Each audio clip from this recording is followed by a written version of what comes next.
The brutality of the scene was almost unimaginable.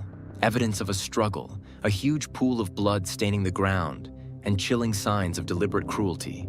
An autopsy of the body revealed unspeakable horrors, indications of a violent struggle, sexual assault, and deep bruises on the neck consistent with strangulation. There was one more supreme act of cruelty. After strangling the victim, the perpetrator doubted whether she was dead and chose to slit her throat as well. As investigators pieced together her final hours, each new piece of evidence deepened the mystery. The detectives were confronted with a tangled web. The closer they got to the answer, the darker the story became. This high-profile tragedy spread throughout the city, leaving residents fearful of leaving their homes. Gabrielle Brittany Ujlaki was born on April 1, 2003 in Nevada, USA. She grew up in the small rural town of Spring Creek, where she developed a deep love for animals, particularly horses. From a young age, Brittany showed a natural talent for riding, often participating in local rodeo events. She was known for her outgoing personality and her close bond with her family, especially her father, who shared her passion for horses. Brittany had a strong sense of adventure and loved spending time outdoors, exploring the vast Nevada landscape. In school, Brittany was a dedicated student, known for her kindness and friendly nature. She had a wide circle of friends and was always eager to help others. Despite her success in rodeo, Brittany also dreamed of a career outside the sport, perhaps in the field of animal care or veterinary science. Growing up in a close-knit community, Brittany was always surrounded by family and friends. She spent a lot of time with her younger siblings, teaching them to ride and enjoy the outdoors. Her family often described her as bright, caring, and full of life. Brittany's life seemed full of promise, and her future appeared bright as she looked forward to graduating from high school and pursuing her dreams. Brittany and her family moved to the charming town of Elko, Nevada in 2010, leaving Spring Creek behind when her father, Jim Ujlaki, accepted a lucrative job with a local mining company. Elko, with its serene and inviting charm, seemed the ideal setting for a fulfilling life, a place where close-knit communities thrived and natural beauty abounded. Brittany's passions included horseback riding, a pursuit that found a perfect backdrop in Elko's expansive landscapes. The culture of the town, deeply rooted in cattle ranching and rodeo traditions, resonated with her adventurous spirit. Far from being limited by gender norms, these hobbies were enjoyed by boys and girls alike, adding an unpretentious allure to Brittany's character. Her radiant personality and love for life made her a beloved figure in the community. Being barely more than a year apart in age, the siblings shared a special connection, often engaging in shared interests and supporting each other. The family dynamic was one of warmth and resilience. Even when the inevitable strains of life led Brittany's parents to divorce, Jim and Alicia navigated the process with grace and mutual respect. Their primary focus remained on ensuring a stable and loving environment for their children. Alicia moved nearby, and the former couple worked in harmony, sharing parenting responsibilities and maintaining regular communication. This approach shielded Brittany and James from the harsher emotional impacts of the separation and allowed them to flourish. Growing up in this nurturing environment, Brittany developed into a well-rounded and principled young woman. Her sense of independence and willingness to take on responsibilities became evident at an early age. Whether it was helping her parents with household tasks or taking charge on the ranch, Brittany displayed remarkable maturity. By the time she turned 17, her skills in horseback riding and cattle herding were exceptional. Her work ethic and dedication earned admiration from her family and neighbors alike. As much as she thrived in practical settings, she embraced her youthful curiosity, experimenting with fashion and makeup like many teenagers. Her cheerful demeanor and kind-hearted nature made her popular among her peers, even as her ambitions set her apart. After high school, Brittany aspired to study psychiatry, driven by a deep compassion for those struggling with mental health issues. The suffering of others profoundly affected her, fueling her desire to make a difference. However, despite her strong moral character and admirable goals, Brittany faced challenges. In 2020, she became a target of bullying at school. According to her best friend, the hostility seemed rooted in jealousy and envy, particularly from other girls who resented Brittany's combination of beauty, intelligence, and kindness. The situation became so serious that Brittany was homeschooled, but she didn't let the setback affect her. Through social media, Brittany cultivated a small but supportive circle of friends who valued her for who she truly was. She dedicated herself even more to her passions, including horse racing, where she connected with like-minded individuals. During this time, she met Bryce Dickey, a slightly older young man who quickly became a significant part of her life. Their bond, built on mutual respect and shared values, blossomed into a close friendship. While Bryce seemed to harbor deeper feelings for Brittany, she saw him as a protective older brother figure. They often spent time together, and Brittany grew fond of Bryce's family, further strengthening their connection. Despite the hardships she encountered, Brittany's resilience and positive outlook never wavered. Her experiences shaped her into a compassionate and determined individual. Brittany also took a keen interest in environmental conservation, inspired by the natural beauty surrounding her hometown. She volunteered with local organizations dedicated to preserving the region's ecosystems, channeling her energy into causes she believed in. Whether planting trees or educating younger children about sustainability, Brittany's efforts underscored her belief in making a positive impact on the world around her. On March 8, 2020, Brittany and her close friend Bryce agreed to meet, as they often did, for a relaxing day together. That same afternoon, Brittany's father, Jim, who played guitar in a local rock band, had a rehearsal.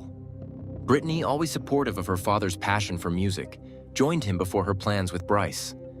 Her cheerful energy brightened the rehearsal room as she chatted with the band members and even sang along to a few of their songs. Brittany, proud of her father's talent, invited Bryce to come and watch the rehearsal. However, Bryce was delayed and missed the performance. He picked up Brittany later, with plans to take her to his place to watch a movie and then drop her home afterward. It was understood that Brittany would be home by 7:30 p.m. in time for her father's return from rehearsal. However, when Jim arrived home, he found the house dark and silent. Calling out for Brittany, he received no response. A quick search of the house confirmed that she wasn't there. Concerned, he tried calling her cell phone, only to find it turned off, an unusual and alarming occurrence. Brittany was known for being responsible. She always informed her family if she was running late or if her phone battery was low. Her sudden silence raised immediate red flags. Jim contacted his son, James, to see if he had any idea of Brittany's whereabouts, but James was equally puzzled. Growing increasingly worried, Jim decided to reach out to Bryce, who had been the last person known to see Brittany that day. Bryce explained that after spending a few hours in town, he had dropped Brittany off at the school where she had met a young man unknown to him. Bryce had then driven away, assuming Brittany was safe. This revelation shocked Jim. Why had Bryce left Brittany with someone he didn't know, especially when they had planned to watch a movie together? Bryce described the man as a tall, light-skinned young man who resembled a cowboy. He also mentioned that the man drove an old green Ford F-150 pickup truck. Jim's unease deepened. None of Brittany's friends or acquaintances matched this description, nor did anyone they knew own such a vehicle. Bryce, seemingly guilt-stricken, reached out to James after his conversation with Jim, expressing regret for not ensuring Brittany's safe return. He claimed Brittany had insisted on staying to meet the young man, but now he worried something might have gone wrong. The family, grasping at the vague description of the stranger, spent the entire night trying to locate Brittany. They called her number repeatedly, only to be met with voicemail every time. Jim and James patrolled the streets in their car, driving around the school, nearby areas, and through the town, hoping for any sign of her. They also contacted Brittany's friends and acquaintances, hoping someone might know where she was. One of Brittany's friends provided the first significant clue. Shortly before her disappearance, Brittany had mentioned someone named JT. She hadn't given any details about him or their relationship, but it seemed she had planned to meet him that day. This lead added both urgency and mystery to the family's search. The family reported Brittany's disappearance to the police the following morning, only to be met with initial skepticism. The officer suggested that Brittany might have run away or was out with friends and would return on her own. But Brittany's family knew better. This behavior was entirely out of character for her. She had no history of running away, no behavioral issues, no substance abuse problems, and no conflicts with her family that might prompt such an act. Brittany was a grounded and responsible young woman who always kept her loved ones informed. The family's anxiety escalated with each passing hour. Jim and James continued to search tirelessly, while Alicia, Brittany's mother, made countless phone calls to anyone who might provide a clue. The mention of JT became central to their thoughts. If JT was indeed the person Brittany had gone to meet, he might hold the key to her whereabouts. As the hours turned into days, the Ujlaki family refused to give up hope. They distributed flyers with Brittany's photo and the description of the green Ford F-150 pickup truck. The small town of Elko, usually quiet and close-knit, was abuzz with concern and speculation. Many residents joined the search efforts, combing through nearby wooded areas, abandoned buildings, and remote ranches. Jim, deeply troubled, revisited every detail of his last interaction with Brittany that day at the rehearsal. He couldn't shake the feeling that something was amiss about Bryce's account. Why would Bryce, a trusted friend, leave Brittany alone with a stranger? Jim's protective instincts clashed with his desire to trust Bryce, a young man who had always seemed reliable and respectful. Meanwhile, the mention of JT brought to light another aspect of Brittany's life that her parents hadn't fully known. Brittany had been active on social media and had recently joined a group dedicated to horse enthusiasts. It was possible that JT was someone she had met online, a fellow equestrian or rodeo participant. Alicia and James began scouring Brittany's social media profiles for any clues, looking for recent interactions, messages, or posts that might point to this mysterious figure. But unfortunately, they were unable to find information about this person. Her loved ones could not shake the dreadful feeling that Brittany's sudden disappearance concealed something sinister. It was entirely unlike her to vanish without notice, and every passing moment intensified their fear. After considerable persuasion, the sheriff was finally convinced to take the case seriously. The family and Brittany's friends provided every piece of information they could gather, creating a clearer picture of the events leading up to her vanishing. The sheriff decided that a more thorough interview with Bryce was necessary, arranging for him to meet near the school where he had last seen Brittany. Bryce recounted that he and Brittany had been driving around the Spring Creek area that day, a routine they often enjoyed. During their ride, Bryce received an urgent call from his father asking him to come home to help with some tasks. Brittany, understanding the sudden change in plans, asked to be dropped off at the school instead, mentioning her intention to meet someone named JT. Bryce recalled watching her walk toward a green pickup truck parked nearby, where a white man in a cowboy hat sat in the driver's seat. He admitted, with regret, that he drove off without ensuring she got into the truck safely or noting its license plate. His memory of the details was vague, and he could provide little more information about the man or the vehicle. Despite the troubling gaps in Bryce's story, the detectives did not suspect him of lying or wrongdoing. They released him and redirected their focus to other avenues of investigation. The police decided to involve the media, hoping to draw public attention to the case. News outlets broadcasted details about the mysterious cowboy and his green pickup truck, urging anyone with information to come forward. Despite the extensive coverage, locals seemed reluctant to share anything substantial, as if a shadow of fear or apathy hung over the town. The sheriff sought assistance from the telephone company to trace the last activity on Brittany's cell phone. The results pointed to a location 7 kilometers from the school where Bryce had left her. Detectives rushed to the area, combing through fields, woods, and abandoned structures, but their search yielded no significant clues.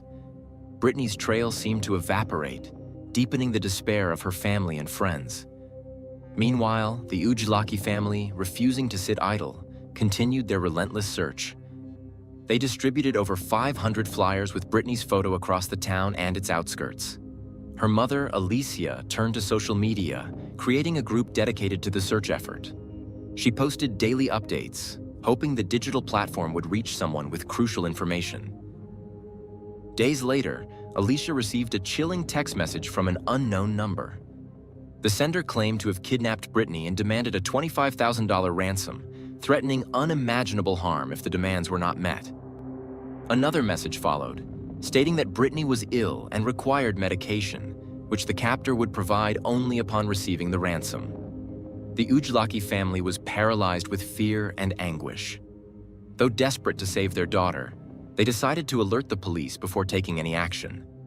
At the police station, investigators immediately began efforts to trace the extortionist's phone number, hoping it would lead to Brittany's location. As the officers worked, the head of one of the volunteer search teams called the station with a grim update. While combing an area 20 kilometers from the city, volunteers had noticed a suspicious puddle resembling dried blood on the roadside. Upon closer inspection, they discovered a blue tarp hidden in the bushes approximately 100 meters from the road.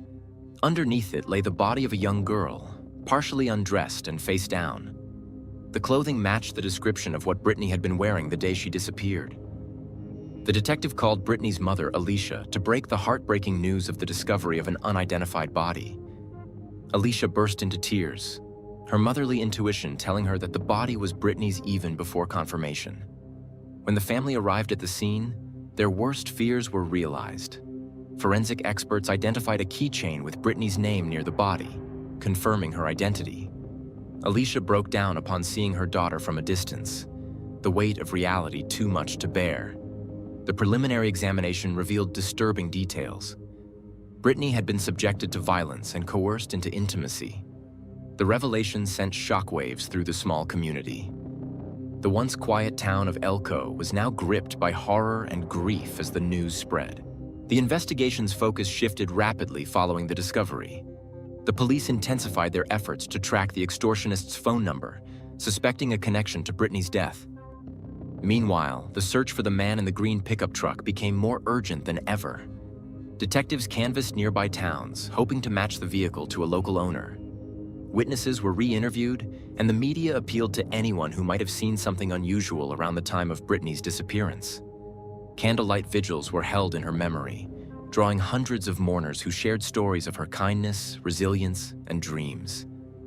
Despite the tragedy, the Ujlaki family vowed to honor Brittany's legacy by advocating for stronger safety measures in their community, including educational programs on online interactions and personal safety. Continuing to examine the crime scene, investigators saw some brutal footage. Her pants and underwear were pulled down to her ankles. The autopsy later confirmed that she had been strangled and her throat brutally slashed, the latter being the direct cause of death.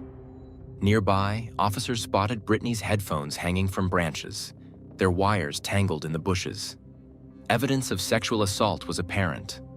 A used condom and its packaging were found near her body. With this grim discovery, the investigators had tangible evidence to begin piecing together the events leading up to Brittany's death. Fear and outrage permeated the community, uniting its members in grief and solidarity. Social media became a platform for support, with hundreds of messages and tributes pouring in for Brittany and her devastated family. Among those visibly shaken was Bryce, who remained in close contact with the Ujlaki family.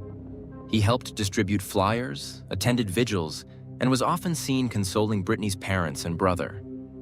Tears streaming down his face, Bryce described Brittany as a radiant and kind-hearted person whose friendship had been a blessing in his life. Despite the emotional toll, the detectives had to push forward. Warrants were quickly obtained to examine Brittany's computer and cell phone for leads.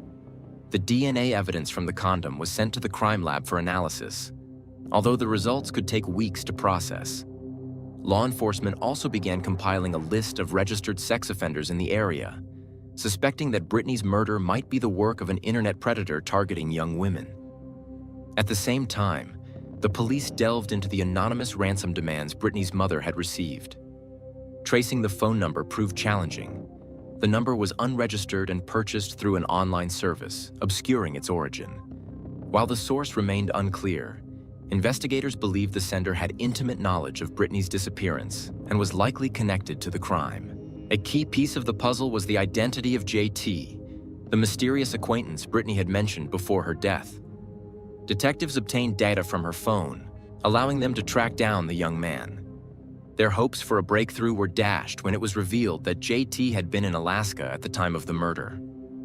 Although Brittany had communicated with him and planned to meet, He was definitively ruled out as a suspect. JT's confirmed alibi left the investigators back at square one. Turning their attention to other leads, detectives began searching for anyone fitting the description of the cowboy-like man driving a green pickup truck. 2 young ranch workers in the area owned similar vehicles and matched the general description. Both men were questioned extensively, but airtight alibis proved they were uninvolved. Each promising lead seemed to dissolve into disappointment, leaving the case at a frustrating standstill. In a desperate attempt to uncover new information, the detectives revisited the Ujlaki family. During this conversation, Brittany's mother recalled a detail she had previously overlooked. A few weeks before Brittany's death, she had dated a man who embodied the cowboy lifestyle. He worked on a ranch, participated in rodeos, and drove a pickup truck. Their relationship ended quickly and bitterly after Brittany refused to engage in intimacy. Although the breakup was relatively amicable, it was punctuated by heated arguments, during which the man had reportedly wished harm upon Brittany. Detectives considered this lead promising, but were once again thwarted when the man provided a strong alibi, supported by multiple witnesses, placing him out of town on the day of Brittany's murder. The investigation seemed to hit another dead end, the frustration mounting as days turned into weeks without a clear suspect. Determined to exhaust every avenue, the investigators decided to review all available surveillance footage from traffic and security cameras in the city and surrounding areas. They were particularly focused on identifying the green pickup truck seen near the school where Bryce had last dropped Brittany off. This process was painstaking, involving hours of reviewing grainy footage, cross-referencing timestamps, and mapping possible routes the vehicle could have taken. Strangely, the supposed vehicle didn't appear on any cameras near the school where Bryce claimed to have dropped Brittany off. However, the police discovered something else that changed the direction of the investigation. Footage captured Bryce's blue Chevrolet pickup truck. Contrary to his statements, the video showed Bryce driving past the school without stopping. This revelation confirmed he had lied about the green truck and about dropping Brittany off near the school.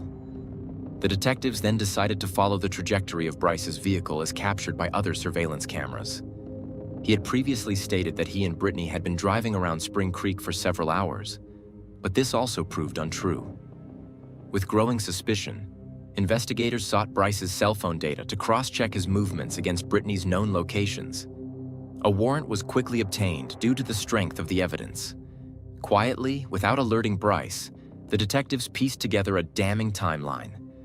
Bryce's phone data showed he had been with Brittany throughout the day. Their movements aligned perfectly until Brittany's phone was turned off.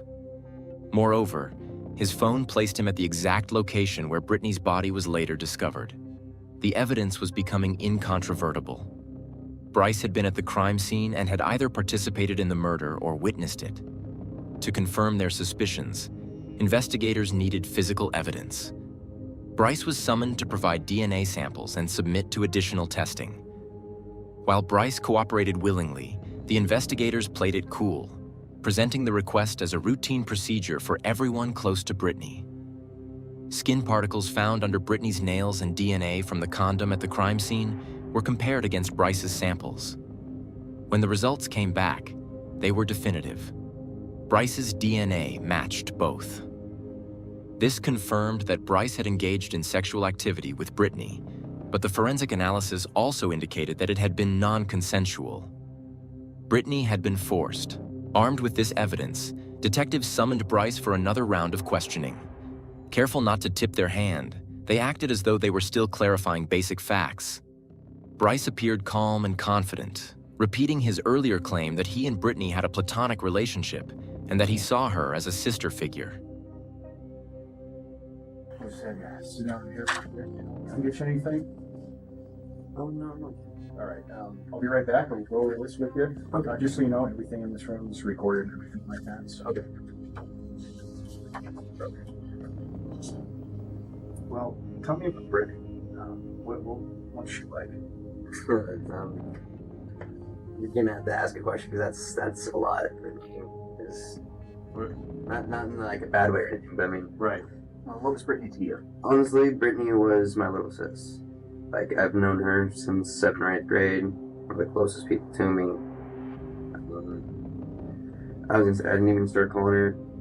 I called her little sis for about the last 2.5, 3 years, but she called me big brother since probably about right after the first year that I met her. But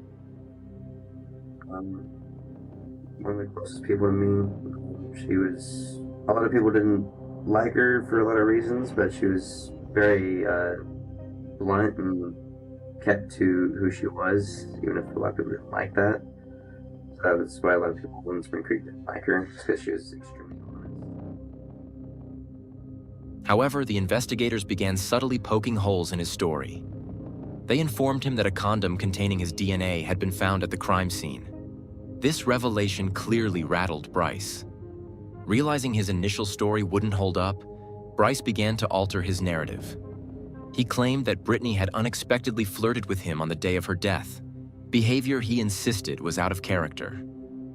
According to Bryce's revised account, they kissed and eventually engaged in consensual oral sex using a condom. He claimed this occurred on the side of the road where her body was later discovered. Afterward, he maintained, he drove her to meet the mysterious cowboy in the green pickup truck, but dropped her off at a location other than the school. Detectives pressed Bryce further, pointing out inconsistencies in his story. When asked to describe the cowboy or provide details about the truck, Bryce offered vague and unhelpful responses, claiming he hadn't gotten a clear look at the man or the vehicle. His refusal to abandon the story about the green pickup truck raised more red flags. The detectives weren't convinced by Bryce's revised testimony. The forensic evidence painted a picture of violence and coercion, contradicting his claim of consensual intimacy. Skin particles under Brittany's nails suggested a struggle, and her injuries indicated she had fought fiercely against her attacker. The investigators decided to dig deeper into Bryce's background. Interviews with mutual friends and acquaintances revealed that Bryce had been infatuated with Brittany for years. While he outwardly portrayed their relationship as sibling-like, some friends recalled moments when Bryce exhibited jealousy or possessiveness, particularly when Brittany interacted with other men. These behaviors, though subtle, hinted at a deeper, unspoken tension in their dynamic. In a chilling twist, one acquaintance recounted a conversation in which Bryce had expressed frustration about being friend-zoned by Brittany. He allegedly joked that, "One day she'll realize what she's missing," a statement that now seemed darkly prophetic. The surveillance footage provided further evidence contradicting Bryce's narrative. Not only did it fail to show any green pickup truck, but it also captured Bryce's truck lingering near the crime scene for an extended period. This contradicted his claim of simply dropping Brittany off to meet someone else. Investigators theorized that Bryce, feeling rejected or spurned, might have lashed out in a moment of rage. The final blow to Bryce's story came from additional forensic analysis. Trace amounts of his blood were found on Brittany's clothing, suggesting he might have been injured during the struggle. The combination of DNA evidence, surveillance footage, and behavioral analysis left little doubt about his guilt. With mounting evidence against him, Bryce was brought in for a final questioning. This time, the detectives confronted him directly with the forensic results, the surveillance footage, and the timeline derived from his phone data. Cornered, Bryce broke down and confessed. He admitted that he had driven Brittany to the remote location where her body was found, intending to confess his feelings for her. When she rebuffed him, a heated argument ensued. Bryce claimed he lost control, attempting to force himself on her. When Brittany resisted and threatened to report him, he panicked. In his confession, Bryce described how he strangled her in a fit of rage and, fearing she wasn't dead, slashed her throat. Despite his confession, Bryce attempted to minimize his actions, blaming his behavior on emotional turmoil and claiming it was an isolated incident. His cold rationalization only deepened the horror of the crime for everyone involved. The investigators meticulously reviewed the evidence and summed up their findings. Bryce's story, that another man had picked up Brittany, taken her to the crime scene, and killed her, was riddled with inconsistencies. First, no foreign DNA was found on Brittany's body. Instead, Bryce's DNA was abundant. Traces of his DNA were found under her nails, in intimate areas, and even on her neck near the fatal knife wound. Surveillance footage and phone location data also discredited Bryce's claim. The evidence confirmed that Bryce had not stopped anywhere else and had lied about dropping Brittany off. The case against him was becoming airtight. Faced with the mountain of evidence, Bryce was informed of the discrepancies in his story. However, he was already telling a different story. He claimed it was an accident, that Brittany had requested rough sex involving a knife, during which she accidentally impaled herself. This explanation was implausible, especially given his track record. On March 19, 2020, Bryce Dickey, then 18, was arrested. After obtaining a warrant, detectives searched Bryce's home and vehicle. What they uncovered painted an even darker picture. In his closet, they found a pair of shoes stained with Brittany's blood, along with a knife believed to be the murder weapon. In the trunk of his car was a bloody hoodie, also covered in the victim's blood. Both the shoes and the hoodie bore Bryce's fingerprints and DNA, leaving no room for doubt about his involvement. When the Ujlaki family was informed of Bryce's guilt, their shock was immeasurable. Brittany's mother, father, and brother had seen Bryce as part of their family. They had trusted him implicitly, treating him like a son. To them, Bryce was Brittany's best friend, someone who looked out for her and ensured her safety. Learning that he had betrayed that trust in the most horrifying way imaginable was devastating. The family struggled to reconcile the boy they had welcomed into their lives with the cold, manipulative killer revealed by the evidence. Brittany's family was haunted by one question: why? Despite his confession, Bryce never disclosed his true motive for killing Brittany. His claims of an accidental death were laughable in the face of the evidence, but he refused to provide a real explanation.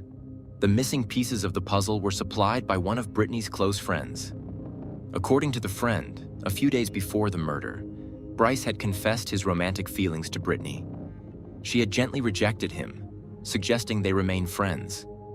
Though Brittany handled the situation with kindness, the rejection seemed to have cut deeply. At the same time, Bryce had learned that Brittany was communicating with a new acquaintance, JT. The friend revealed that Bryce had expressed jealousy and frustration over this, even making cryptic comments about showing her what she deserved. Detectives theorized that the rejection, combined with his perception of competition from JT, pushed Bryce into a state of rage. His controlling nature couldn't tolerate losing control over Brittany's life. Fueled by anger and resentment, he decided to punish her for rejecting him and moving on. Brittany's death left an indelible mark on her family and the community. The Ujlaki family, shattered by the loss of their beloved daughter and sister, channeled their grief into advocacy. They established the Brittany Ujlaki Foundation, an organization dedicated to raising awareness about relationship violence, manipulation, and the warning signs of abusive behavior. The foundation also worked to support young women facing similar dangers, providing resources and education to help them recognize and escape unhealthy relationships. The trial and its revelations rocked the town of Elko. Residents struggled to come to terms with the idea that someone they thought they knew, a young man who had grown up among them, was capable of such horrific acts. Initially, the police did not take the girl's disappearance too seriously, assuming that she could have run away from home or hung out with friends. If the investigation had started immediately, perhaps Brittany could have been saved. In addition, the girl's family and friends believed Bryce's words for too long, although there were many inconsistencies and contradictions in his story. If they had suspected something wrong earlier and shared their doubts with the investigation, it could have expedited the disclosure of the crime and the arrest of the killer. The trial of Bryce Dickey for the murder did not commence until May 2022, more than 2 years after her tragic death. The courtroom was packed with people eager for justice, and the prosecution meticulously laid out a compelling case. Their evidence included damning DNA matches, incriminating surveillance footage, and powerful testimonies from individuals who knew both the victim and the accused. Among the witnesses, Bryce's ex-girlfriend provided some of the most chilling and pivotal testimony, peeling back the facade of the charismatic young cowboy the town thought they knew. He often helped others, attended local events, and seemed to embody the values of hard work and kindness. However, the image presented by his ex-girlfriend was a stark contrast. She described him as deeply controlling, manipulative, and dangerously temperamental. She recounted numerous fights where Bryce had escalated to physical violence, including multiple instances of strangulation during arguments. Her testimony painted him as a predator with a dark and sinister side, capable of terrifying cruelty.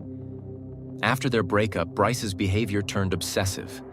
He stalked her relentlessly, sending threatening messages and making her fear for her safety. The harassment only stopped after her parents intervened, threatening to press charges if he didn't leave her alone. Her testimony shattered the illusion of Bryce's good guy persona. The behaviors he exhibited in their relationship, manipulation, control, and violence, were eerily similar to the dynamics he later had with Brittany. What had seemed like protective concern for Brittany, giving her rides, ensuring she got home safely, was in hindsight an extension of his controlling nature. He wanted to monitor her movements and assert dominance over her life. Despite the overwhelming evidence, Bryce's defense attorney attempted to sow doubt, offering far-fetched theories about the crime and suggesting alternative explanations for the forensic evidence. However, the jury was not swayed. The combination of physical evidence, witness testimony, and Bryce's inconsistent accounts made the case against him unassailable. After 9 days of hearings, it took the jurors about an hour to discuss the verdict. All the jurors agreed that Bryce was guilty of first-degree murder and coercion into intimate relations. The judge sentenced him to life imprisonment with the possibility of parole after serving a 20-year term. For the use of a deadly weapon, he received another 20 years. The same sentence was given for abduction, and for coercion into intimacy by force, another 10 years were added to the sentence. Bryce went behind bars for life. He will be able to go free only after 70 years in prison. The night air was thick, enveloping the empty parking lot in an unsettling stillness. A black car sat in the shadows, its windows fogged up and the trunk slightly ajar. The police approached the vehicle cautiously, their flashlights cutting through the darkness. The scene before them was chilling. The victim's face, though barely recognizable, was frozen in an expression of agony. Limbs lay unnaturally contorted, as though they had been cruelly rearranged. Broken nails and bruised knuckles spoke of a violent struggle. The body had been mutilated so severely that identification was already a daunting challenge. Multiple blows, deep bruises, jagged cuts, and dried blood painted a horrifying picture. The stench of death, mingled with a sharp, acrid chemical odor, hung heavy in the air. The investigators combed the car, piecing together fragments of a nightmare that seemed boundless. A single shoe, strangely out of place, lay near the back door, its sole smeared with a reddish-brown stain.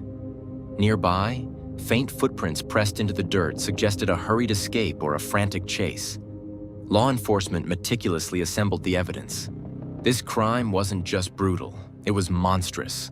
Whoever committed it had wanted the body found. Diana Duve was born on April 18, 1988, in a quaint village in Moldova, into a family that faced significant challenges. Her early childhood was fraught with difficulties. Her parents separated when she was just a toddler, and her father exited her life without a trace. Diana's mother, Elena Duve, bore the weight of raising her daughter alone, striving to provide for her despite limited resources. Though life was difficult, Elena worked hard, taking on various jobs to support herself and her child. She dreamed of a better future for them both, a dream that eventually led her to make the heartbreaking decision to leave Diana in the care of her loving grandparents while she sought opportunities abroad. Elena's decision to leave was a painful one, but she was driven by the hope of giving Diana a better life. She immigrated to the United States, where she worked tirelessly, doing everything she could to establish a foundation for her family. It wasn't easy, but Elena's resilience and unwavering commitment slowly paid off. Over the years, she met and married William Andrews, a kind and supportive man who embraced both Elena and the idea of becoming a father figure to Diana. Together, they worked toward the dream of reuniting their family. And finally, after years of sacrifice, Elena was able to bring 13-year-old Diana to their home in Vero Beach, Florida in 2001. The move was a turning point for Diana. Although adjusting to a new culture and language posed challenges, her resilience shone through. Diana was determined to succeed. With a tenacious spirit, she learned English rapidly, speaking fluently within months, and her accent faded as she immersed herself in her new environment. Diana thrived academically and socially, her warm and outgoing personality earning her many friends. She excelled in school, achieving excellent grades, which opened doors to opportunities that seemed out of reach just a few years before. During her teenage years, Diana's dreams began to crystallize. Witnessing the struggles of her family and understanding the sacrifices her mother had made for her, Diana developed a deep sense of empathy for others. This compassion steered her toward a career in healthcare, where she believed she could make a meaningful difference in people's lives. After excelling in high school, Diana secured a spot at a prestigious medical college, where she pursued a nursing degree. Diana's dedication paid off, and she eventually became a nurse in the oncology department of a prominent medical center. Her patients and colleagues alike admired her professionalism, unyielding kindness, and heartfelt care. She had a natural ability to connect with people, offering comfort and support during some of the most challenging times of their lives. In early 2013, Diana crossed paths with Mike Jones during an evening out at a popular bar along the Vero Beach coastline. At 31, Mike was 6 years her senior, and he seemed to have his life perfectly in order. He had graduated from the University of Miami with a law degree and worked in the wealth management division at PNC Bank. His polished demeanor and charm quickly drew Diana in. They began dating shortly after exchanging phone numbers, and their connection was immediate.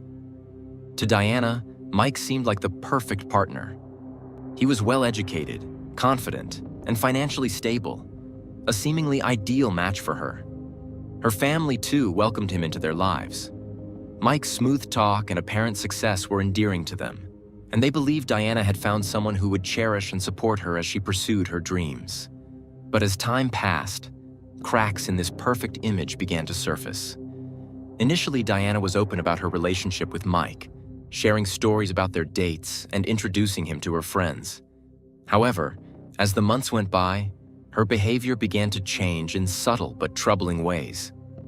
Once vibrant and outgoing, she became more reserved, often declining invitations to social gatherings. Her visits to her parents, which had once been frequent and filled with joy, dwindled. Her friends, including her best friend Emily, began to notice a shift in Diana's demeanor.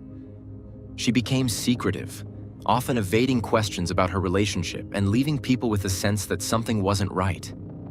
Diana's friends were particularly concerned about the way Mike seemed to exert control over her. During the rare occasions she attended social events, she exhibited behavior that alarmed those who knew her best. She kept her phone constantly within reach, responding immediately to Mike's calls or texts. On several occasions, she excused herself abruptly after receiving messages, claiming she needed to leave. Diana even began parking her car out of sight when visiting friends, an act that seemed incongruous with her previously open and social nature. These changes were subtle but alarming. Diana's friends tried to talk to her about it, but she brushed off their concerns, assuring them that everything was fine. Mike, to everyone on the outside, seemed like the perfect boyfriend, polite, charming, and successful. But the behavior Diana exhibited around him suggested that something darker was at play. Diana's reluctance to confide in her friends and family and her increasing isolation hinted at a growing emotional strain. Over time, it became clear that Mike's influence over her was deepening. It wasn't just that Diana seemed distant. She began to act differently, as if under pressure, unable to act freely or make her own choices. Her increasing anxiety and discomfort around him were evident to those who loved her most. This shift in Diana's behavior was more than just a phase in a young relationship. It was the beginning of a complex dynamic, one that would change the course of her life. Diana's sense of self was gradually being eroded, and her ability to express herself freely seemed to vanish. She was no longer the confident, independent young woman who had once moved across the world to build a new life. Instead, she seemed to be living under the shadow of someone else's control. The struggle to maintain her own identity and her increasing unease with the relationship became her silent burden. But at that point, she had yet to find the strength to walk away.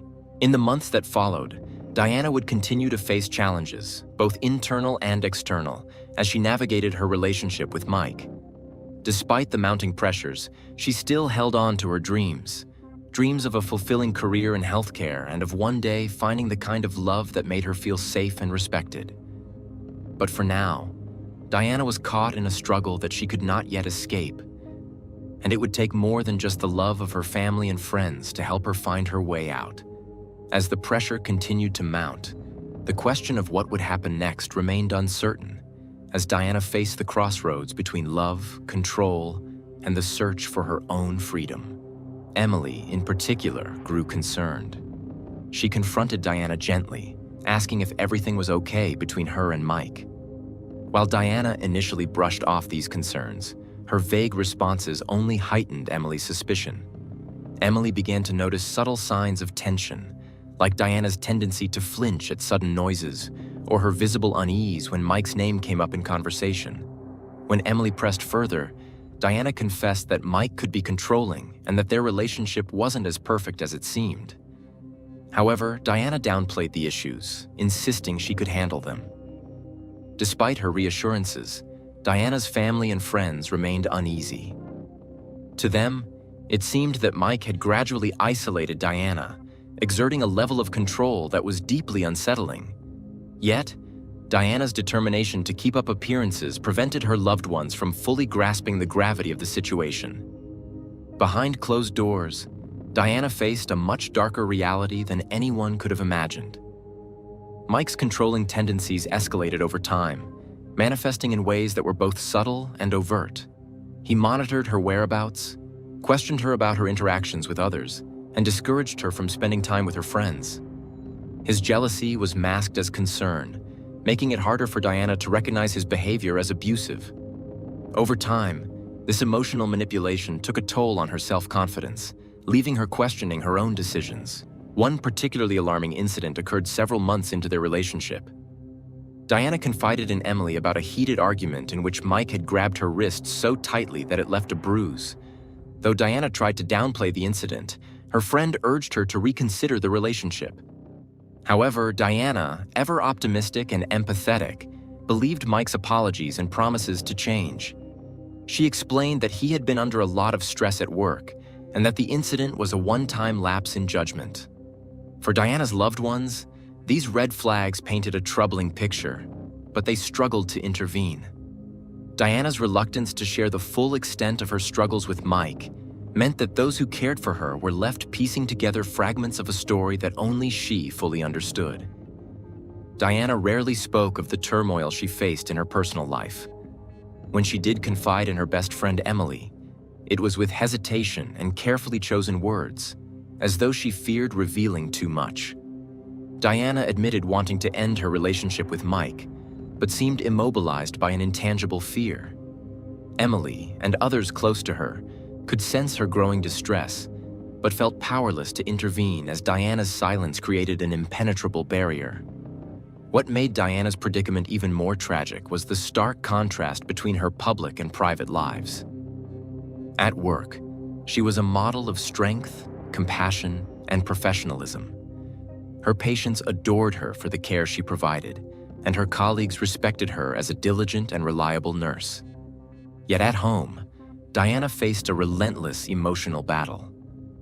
As her relationship with Mike deepened, Diana's independence eroded.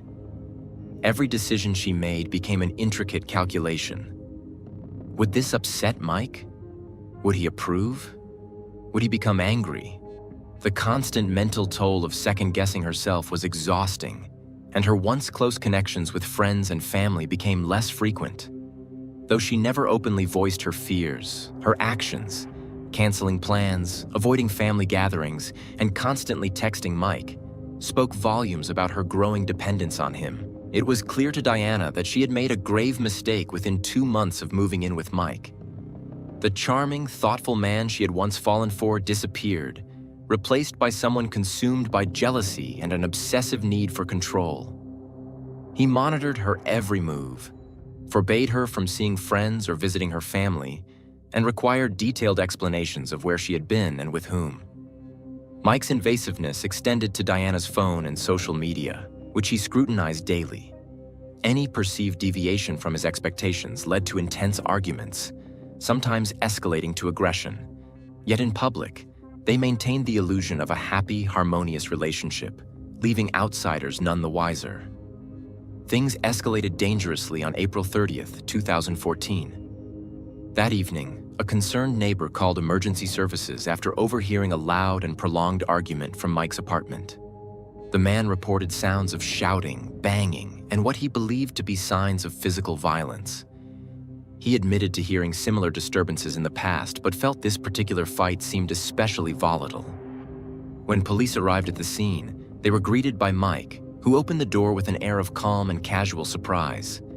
He claimed the noise was merely the result of an intense role-playing game he and Diana were engaged in.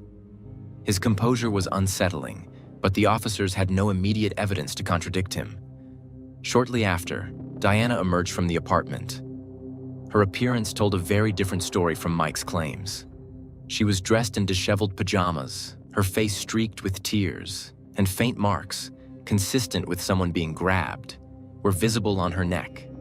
Though visibly shaken, Diana insisted to the officers that everything was fine and that the argument had been resolved. However, she made it clear she wanted to leave with the police. She quickly gathered a small bag of essentials and left the apartment without looking back. Despite her obvious distress, Diana declined to press charges, repeatedly reassuring the officers and herself that the situation wasn't serious and that she and Mike had worked things out. Following the incident, Diana sought refuge at her parents' home. She confided in her mother about the fight, admitting it was the culmination of months of emotional and verbal abuse. Her mother urged her to cut ties with Mike for good, and Diana agreed, vowing to end the relationship. However, as is often the case in such situations, her resolve wavered. Diana's departure marked a turning point, but it also ignited Mike's more dangerous tendencies. The days following her move to her parents' home were fraught with escalating manipulation. He sent her flowers, left voicemails begging for forgiveness, and even involved mutual friends to mediate on his behalf. While Diana tried to maintain her resolve, Mike's relentless pursuit wore her down. Her friends noticed that she seemed emotionally drained, unable to fully distance herself from him despite her clear desire to end things. One evening in mid-May, Diana's mother found her sitting on the porch, staring blankly into the distance. When asked what was wrong, Diana broke down, confessing that she felt trapped. She admitted she feared Mike's reaction if she severed ties completely, describing incidents where he had hinted at harming himself if she left him. Her mother encouraged her to seek help, suggesting therapy or even a restraining order, but Diana hesitated. She felt ashamed, convinced she could handle the situation on her own. Unbeknownst to Diana, Mike's obsessive behavior extended beyond their interactions. He began tracking her movements, showing up unannounced at her workplace and attempting to follow her when she went out. Diana confided in Emily, who urged her to take action before things escalated further. Still, Diana's compassionate nature and reluctance to involve the authorities left her vulnerable. Her loved ones could only watch helplessly as Diana navigated the increasingly dangerous terrain of her relationship with Mike, hoping she would find the strength to break free. Diana rarely spoke of the turmoil that defined her personal life. When she did open up to her best friend, Emily, it was with extreme caution and deliberate phrasing, as though she feared even her words could have dangerous consequences. She admitted wanting to leave her relationship with Mike, but seemed trapped by a paralyzing mix of fear and uncertainty. Emily and others close to her could only watch helplessly, sensing her growing distress but finding themselves unable to penetrate the walls Diana had built around her struggles. Diana's plight was all the more heartbreaking because of the stark dichotomy between her public and private personas. At work, she was admired as a compassionate, dedicated nurse whose patients and colleagues adored her for her professionalism and warmth. She was a source of light and stability for those in her care. At home, however, Diana battled a deepening emotional storm, one that consumed her piece by piece. This duality is common among individuals in controlling or abusive relationships. where success in public spheres often becomes a coping mechanism, a way to maintain some semblance of control amidst the chaos. What Diana didn't realize was how far Mike's obsession had progressed. He began tracking her movements, showing up unannounced at places she frequented, and even attempting to follow her home from work. He once left a threatening note on the windshield of her car, which shocked her. Diana confided in Emily, who urged her to seek help immediately, warning her that Mike's behavior was spiraling into something far more dangerous. As the weeks went on, Mike's actions became increasingly erratic. He hacked into Diana's social media accounts, scrutinizing her private messages for any perceived betrayal. He began spreading rumors among mutual acquaintances, framing Diana as the unstable one in the relationship to protect his image. These tactics left Diana feeling isolated and unsure of whom she could trust. Her loved ones grew more alarmed, but Diana remained trapped in a web of fear, guilt, and manipulation.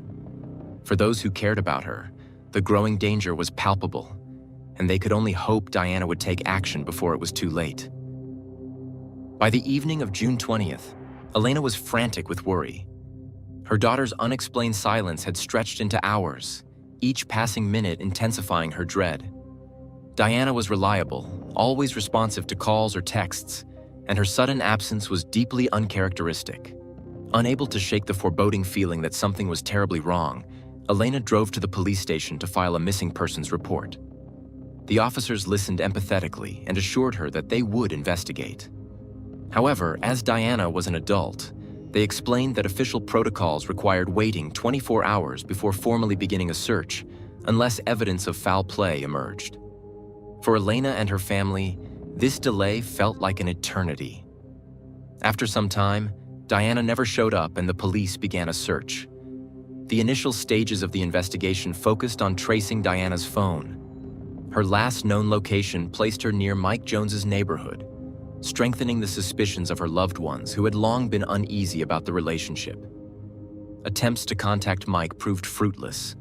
Calls went unanswered, and his phone was also switched off.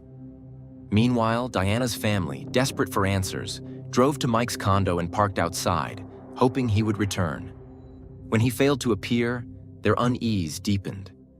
Law enforcement quickly moved to secure a warrant to search his residence, given the mounting evidence and testimonies from those close to Diana.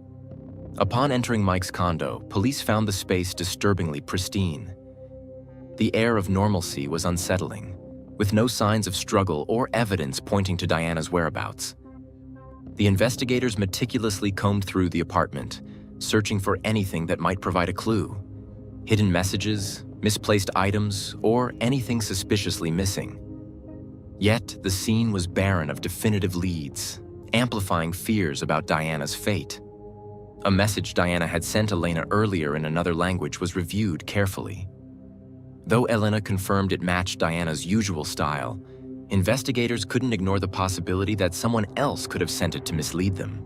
Diana's best friend, Emily, came forward with critical information. She provided the police with pictures of bruises on Diana's neck from a prior altercation with Mike. Emily explained how Diana had hesitated to report his behavior, fearing retaliation. She recounted Diana's growing anxiety over the past months, emphasizing that her friend had often downplayed the danger she faced to protect her parents from worrying. This new information further underscored the serious threat Mike posed, shifting the investigation into high gear. Police discovered he had briefly reported to work on June 20th but left early, citing illness. Surveillance footage revealed that before vanishing, he had withdrawn $3 only in cash from his bank account and turned off his phone. As investigators dug deeper into his past, a disturbing pattern of behavior emerged. Years earlier, Mike had been convicted of stalking and assaulting a former girlfriend.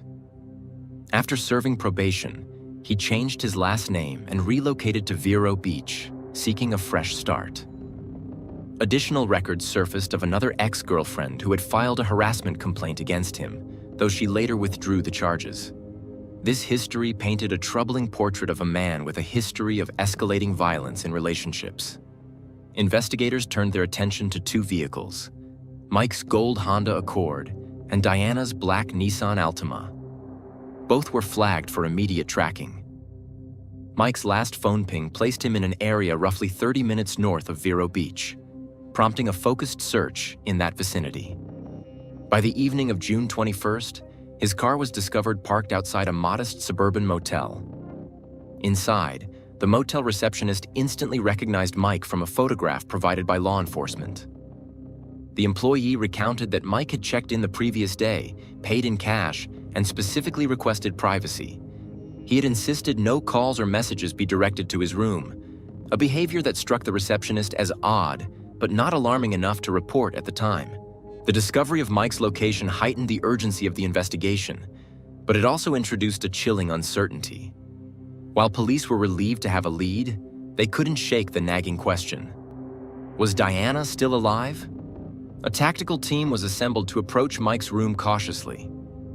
As they surveilled the motel, officers noted that the curtains in his room were tightly drawn and no light seeped through the edges of the windows.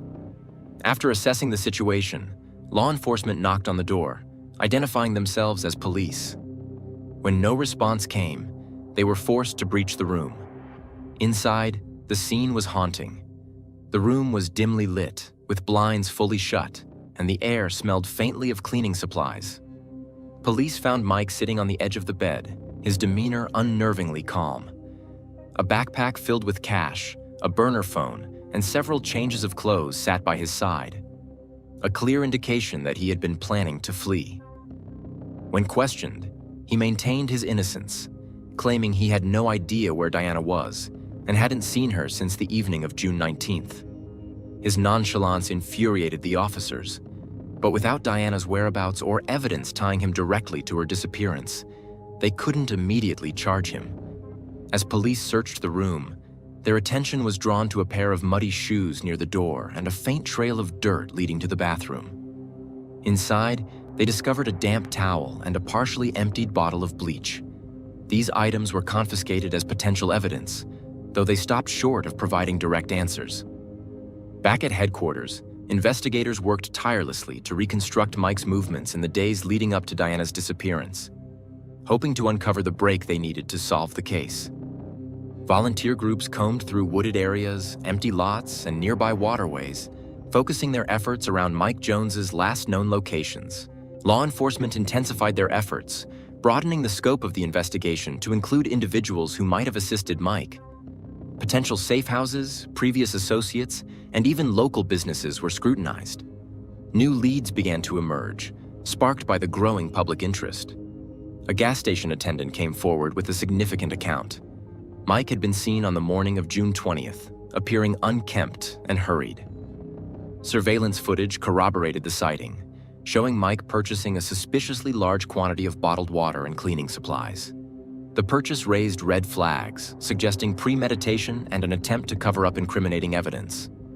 A search of the room yielded several suspicious items. Among them was a disposable burner phone, purchased that same day. A receipt in Mike's belongings led investigators to a nearby Walmart, where they obtained surveillance footage. The grainy video showed Mike exiting a vehicle resembling Diana's black Nissan Altima. He entered the store, paid cash for the phone, and returned to the car. Notably, Diana was nowhere to be seen in the footage, further solidifying fears about her safety. Using phone records, detectives traced Mike's movements. After activating the burner phone briefly in the Melbourne suburbs, he had used it to call a cab before turning it off again. The cab driver, when interviewed, described Mike as visibly agitated but polite. The driver recalled him mentioning a recent breakup and provided details of the pickup location, a Publix shopping center. This information proved pivotal. Upon arriving at the shopping center, police found Diana's Nissan Altima discreetly parked in a remote section of the lot. The discovery of the car brought a chilling breakthrough. On June 22, 2014, 3 days after Diana was last seen, officers opened the trunk and found her lifeless body. The Florida heat had accelerated decomposition, but the autopsy later revealed the full extent of the violence she had endured. Diana Duve was strangled. The medical examiner confirmed the cause of death as manual strangulation, indicating that her attacker applied severe pressure to her neck. Neck injuries. Her neck displayed extensive bruising and internal damage consistent with severe and prolonged strangulation. This level of force suggested that the killer was determined to ensure she would not survive. Defensive wounds. Diana had bruises and abrasions on her arms and hands consistent with defensive wounds, indicating that she violently resisted her attacker in an attempt to protect herself. Evidence of blunt force trauma. While strangulation was the primary cause of death, additional injuries were noted on her body, including bruises on her head and face. These injuries suggest she may have been struck or beaten before or during the strangulation. Condition of the body. Her body was found wrapped in a black garbage bag, and the way it was placed in the trunk suggested an attempt to conceal the crime. This was seen as a sign of premeditation or, at the very least, an effort by the perpetrator to hide evidence. With Diana's body recovered, the case shifted from a missing persons investigation to a homicide. Public outcry intensified as details of her murder came to light. Despite the overwhelming evidence, Mike maintained his innocence, denying any involvement. Investigators, however, were piecing together a damning timeline. They believed that after Diana's final goodbye to her friends on the night of June 19, Mike lured her back to his apartment under the pretense of reconciliation. Diana, ever trusting and empathetic, likely agreed in hopes of finding closure. Instead, she walked into a trap. In parallel, law enforcement dug deeper into Mike's history, uncovering even darker truths. Interviews with past girlfriends revealed chilling similarities: controlling behavior, veiled threats, and escalating violence when his authority was challenged. One former partner, who had moved out of state to escape him, described Mike as a master manipulator who knew exactly how to blend charm with intimidation. This pattern made it clear that Diana's death was not an isolated act of rage, but part of a broader cycle of abuse. The prosecution began building its case with meticulous precision. DNA evidence from Diana's body and fibers from Mike's car linked him directly to the crime. Witness testimony painted a vivid picture of a man unraveling under the weight of his possessiveness and rage. As the trial date approached, Diana's family faced the painful task of sitting through court proceedings that detailed her suffering. But their presence served as a powerful reminder of the lives forever altered by her loss. In the months following Diana's death, her story became a rallying cry for domestic violence awareness.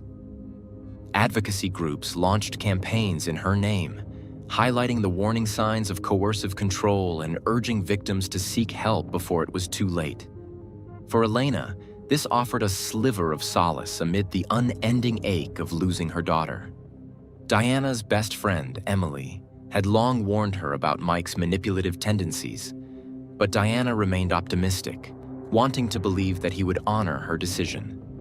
The message she sent her mother in another language Mike didn't understand offered no hints of distress, suggesting that by the time she sent it, she hadn't yet realized the danger she was in. Police reconstructed the events of that night and concluded that Diana and Mike likely argued as soon as they entered his apartment. The confrontation escalated quickly, with Mike's temper spiraling out of control. In the enclosed privacy of his garage, Mike likely snapped. Investigators theorized that after the argument turned physical, Diana tried to defend herself, which only enraged Mike further. Her screams, loud enough to risk alerting neighbors, prompted him to silence her by force. He grabbed her by the throat and, in his fury, strangled her until she stopped breathing. The horrifying scene marked the end of Diana's life. Mike's actions following her death were coldly methodical. He dragged Diana's lifeless body to the garage, placed her in the trunk of her own car, and drove through the night to find a remote location to abandon the vehicle. He left the Nissan in a discreet corner of the shopping center parking lot, ensuring it wouldn't be discovered immediately. By the time the sun rose, he was already on his way back home via taxi, attempting to resume normalcy to cover his tracks. He went to work, withdrew cash, and informed his employer he'd be taking time off, all the while pretending nothing had happened. Additionally, forensic evidence from the car linked Mike to the crime. His fingerprints were found on the inside of the trunk, and fibers matching his clothing were discovered near Diana's body. DNA evidence confirmed his presence in the car, solidifying the case against him. As the investigation deepened, the psychological portrait of Mike emerged. Colleagues described him as charming but volatile, a man who could switch from friendly to furious in an instant.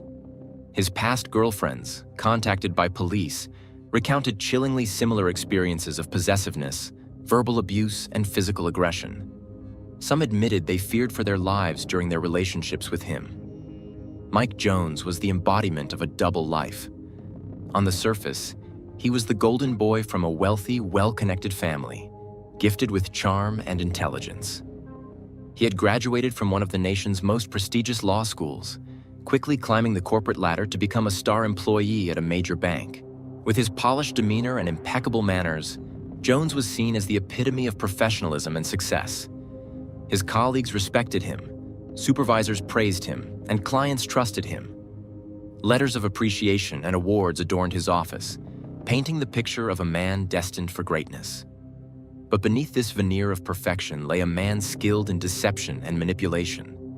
From a young age, Mike had grown accustomed to using others to his advantage. Whether it was through charm, lies, intimidation, or even veiled threats, he knew how to bend situations to his will. He was a pathological liar, crafting elaborate stories about his life depending on his audience. To one group, he claimed he had pulled himself out of poverty. To another, he was a lottery winner who built his fortune through luck and determination. Some believed he was distantly related to a former president, a fabrication he delivered with such conviction that it became almost impossible to question. Photos of him smiling with dignitaries at these events were used to bolster his reputation. Ironically, his involvement in such causes only added to the shock when the truth about his abusive nature surfaced. His entire life was an act, a carefully constructed facade that concealed his controlling, violent tendencies. 5.5 years after Diana's brutal murder, her family and friends were determined to see justice served. Diana's mother, devastated by the loss of her daughter, pushed for the harshest penalty, the death sentence. The prosecution presented a chilling account of Diana and Mike's relationship, which had devolved from seemingly perfect to horrifyingly abusive. Photos taken by Diana's best friend, Emily, showed bruises around Diana's neck, vivid reminders of the physical violence she endured. Emily testified about the fear Diana had expressed in their conversations, sharing how her friend had confided that Mike was growing more controlling and aggressive. Emily's testimony was corroborated by 2 of Mike's ex-girlfriends, who recounted eerily similar stories of how Mike's charm had initially won them over before his true, abusive nature began to surface. They described how he manipulated and isolated them, using psychological and physical abuse to maintain control. The evidence from Mike's garage sealed his fate. Forensic investigators uncovered blood spatter on the walls, barely noticeable to the naked eye, that matched Diana's DNA. They also discovered strands of Diana's hair and bloodstains on a heavy tool found in a discarded box. The prosecution argued that the tool had been used to deliver the fatal blows to Diana's head before she was strangled. These discoveries painted a grim picture of her final moments and undermined the defense's argument that her death was an accident. Despite the defense's attempts to argue that the killing was not premeditated, the jury was unconvinced. The prosecution's narrative, supported by the weight of evidence and emotional testimonies, left little room for doubt. After hours of deliberation, the jury found Mike Jones guilty of first-degree murder and evidence tampering. However, while Diana's family had hoped for the death penalty, the court sentenced Jones to life imprisonment without the possibility of parole. The city's mourning was abruptly shattered by a surge of chaos. It all began with the piercing sound of a triggered home alarm and a disturbingly brief 911 call. The voice on the other end was frantic but disjointed, barely offering any details before the line went dead. Authorities responded quickly, their urgency clear as they initiated a door-to-door search in the neighborhood. Officers were urging residents to stay inside, gather their families, and lock their doors. Their tone was tense, hinting at the seriousness of the situation. Inside the home, the scene was grim. Richard Dabate was discovered in a state of extreme distress, tied to a chair, his body covered in blood from multiple wounds. As the investigation continued, a more horrifying discovery awaited them in the basement. Connie Dabate was found dead.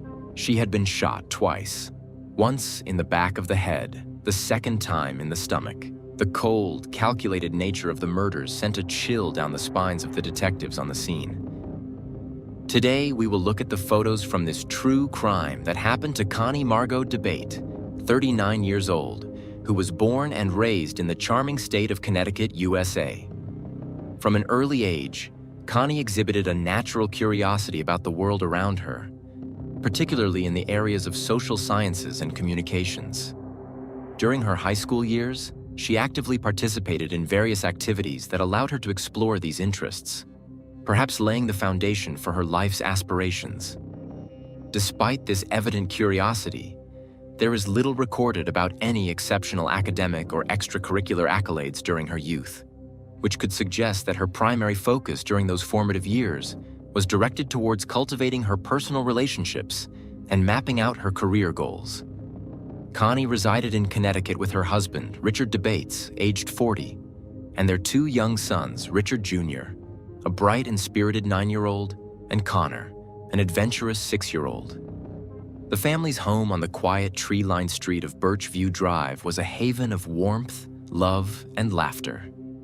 Connie's roots traced back to the lively town of Rockville, where she grew up in a bustling household brimming with energy and affection. As the second youngest of 5 siblings, she developed a strong sense of family early on, and as she grew older, her passion for keeping loved ones connected only intensified. Hosting gatherings and throwing lively parties became her signature, a way to ensure the bonds she cherished would never fade. High school reunions were a favorite of hers. She took it upon herself to organize them, often reaching out to former classmates and planning elaborate events to bring everyone together. Connie's personality was magnetic, full of energy, radiating positivity, and perpetually cheerful. Those who knew her spoke fondly of her unwavering willingness to help others. She was the friend who would drop everything to lend an ear, offer advice, or simply show up in times of need. Her dedication to nurturing relationships extended beyond her family and close circle, making her a beloved figure in the community. Her life took a significant turn one summer at a festive gathering, where she met Richard Dabate, a computer technician with an infectious sense of humor. At first glance, they seemed like an unlikely match, but as time passed, their complementary personalities became evident. Richard, with his playful and lighthearted demeanor, balanced Connie's boundless energy and knack for organization. Described by friends as a big kid, Richard had a gift for making people laugh, a trait that endeared him to everyone. The couple's shared love for humor and good times solidified their bond, leading to their marriage on July 4th, 2003. Together, they created a life filled with joy and a home brimming with love on the serene street of Birchview Drive. As parents, Connie and Richard made every effort to infuse magic into their children's lives. Connie, ever the creative spirit, took pride in orchestrating elaborate celebrations that delighted her family and friends. Halloween, Christmas, Easter. Every holiday was an opportunity for her to go all out. One memorable Easter, she convinced the children that planting jelly beans in the garden would result in a surprise the next morning. As her sons slept, she painstakingly gathered the jelly beans and replaced them with lollipops, ensuring their delight when they awoke. By December 23rd, 2015, the holiday season was in full swing, and the Dabates' home was a picture of festive cheer. The house was adorned with twinkling lights, garlands, and carefully wrapped gifts under the tree. Connie, eager for the upcoming celebrations, spent the morning getting her sons ready for school while Richard took charge of the drop-off. Returning home, he prepared for a typical workday as Connie got ready for a late morning spin class. It seemed like an ordinary day, filled with the routine rhythms of family life. However, just before 11 a.m., the tranquility was shattered. Neighbors, accustomed to the quiet hum of suburban life, were jolted by the sudden wail of sirens and the sight of police vehicles racing toward the Dabates' residence.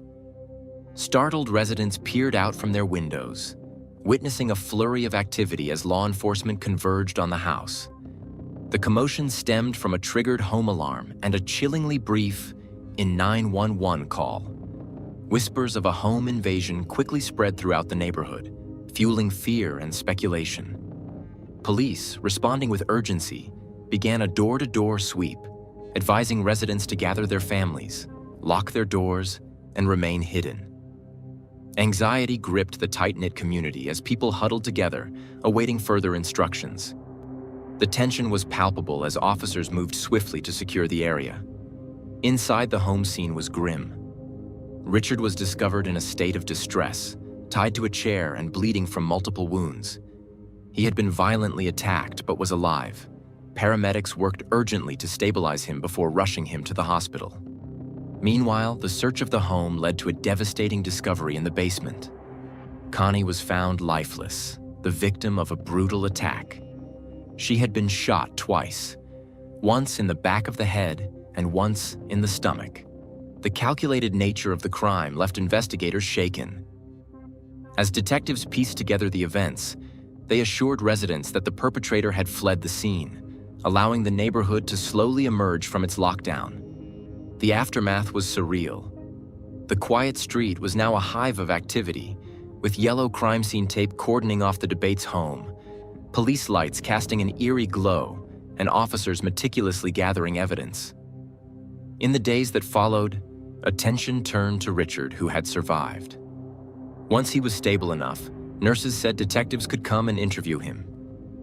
He was shaken and in shock, but recounted everything he could remember about the events of that fateful morning. Richard explained that his day had started like any other. He left the house promptly at 8 a.m. to drop the kids off at school. After completing, he returned home around 8:30 a.m. to change into his work shirt. As he stepped inside, he noticed Connie getting ready for her spin class at the local YMCA, dressed in her gym clothes and backing her car out of the driveway. Everything seemed normal at that moment, but it was just the calm before the storm. Connie's class at the YMCA had been unexpectedly canceled, so she returned home sooner than planned.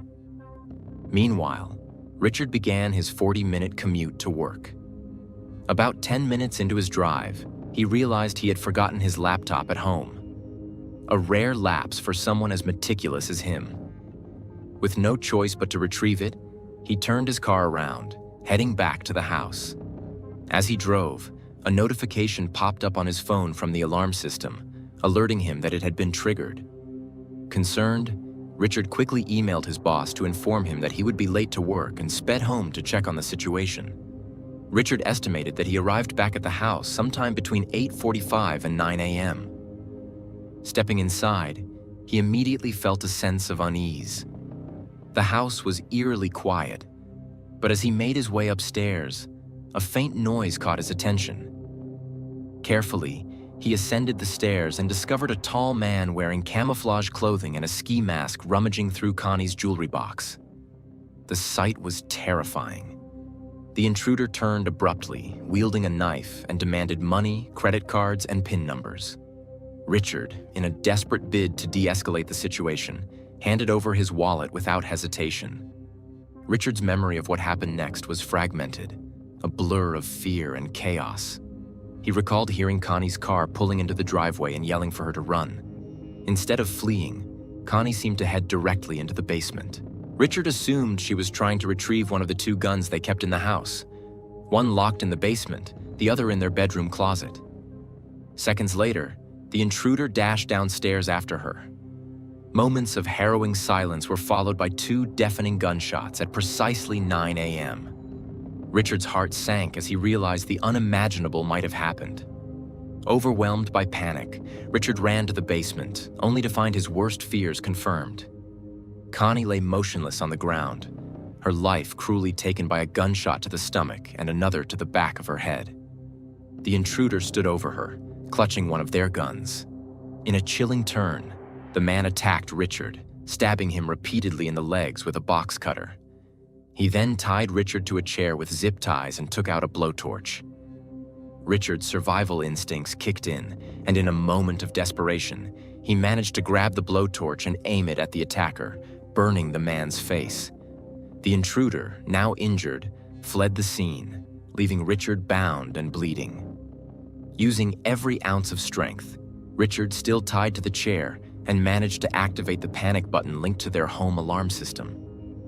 He also placed a brief 911 call, his voice trembling as he tried to convey the horrors that had just unfolded.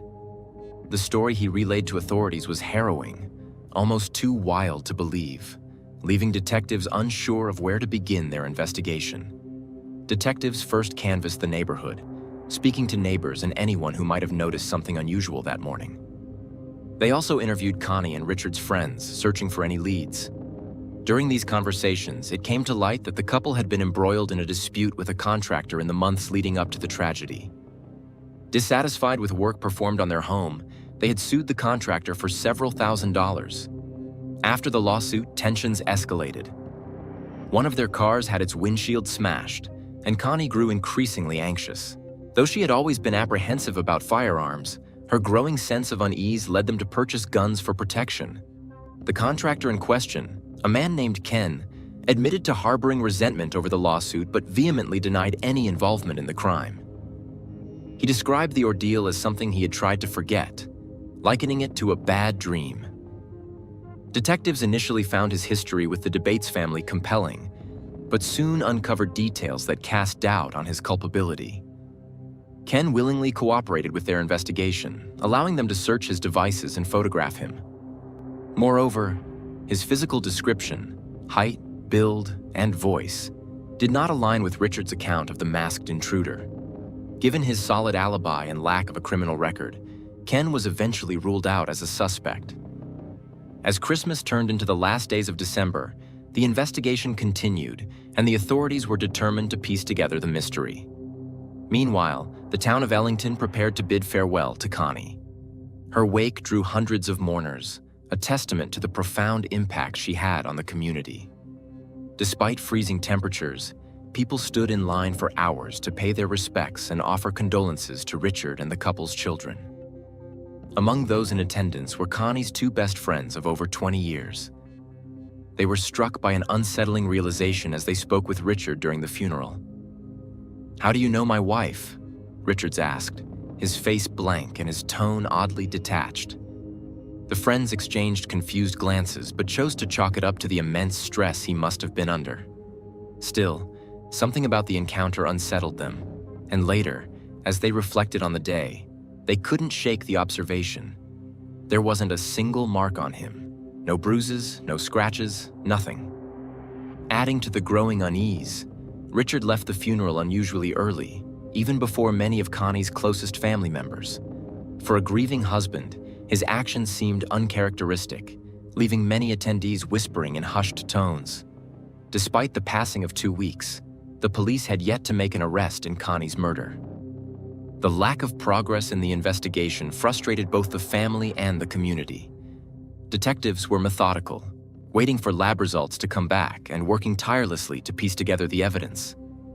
They knew they needed to ensure every detail was accounted for before drawing any conclusions. But the delays only heightened the tension in Ellington, where rumors about Richard's behavior had begun circulating.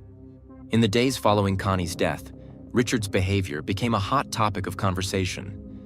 Neighbors saw him dining out, laughing with friends, and even hosting gatherings at the same home where his wife had been brutally murdered. His social media posts added fuel to the fire. In one, he claimed he was staying strong for his boys and thanked the community for their support.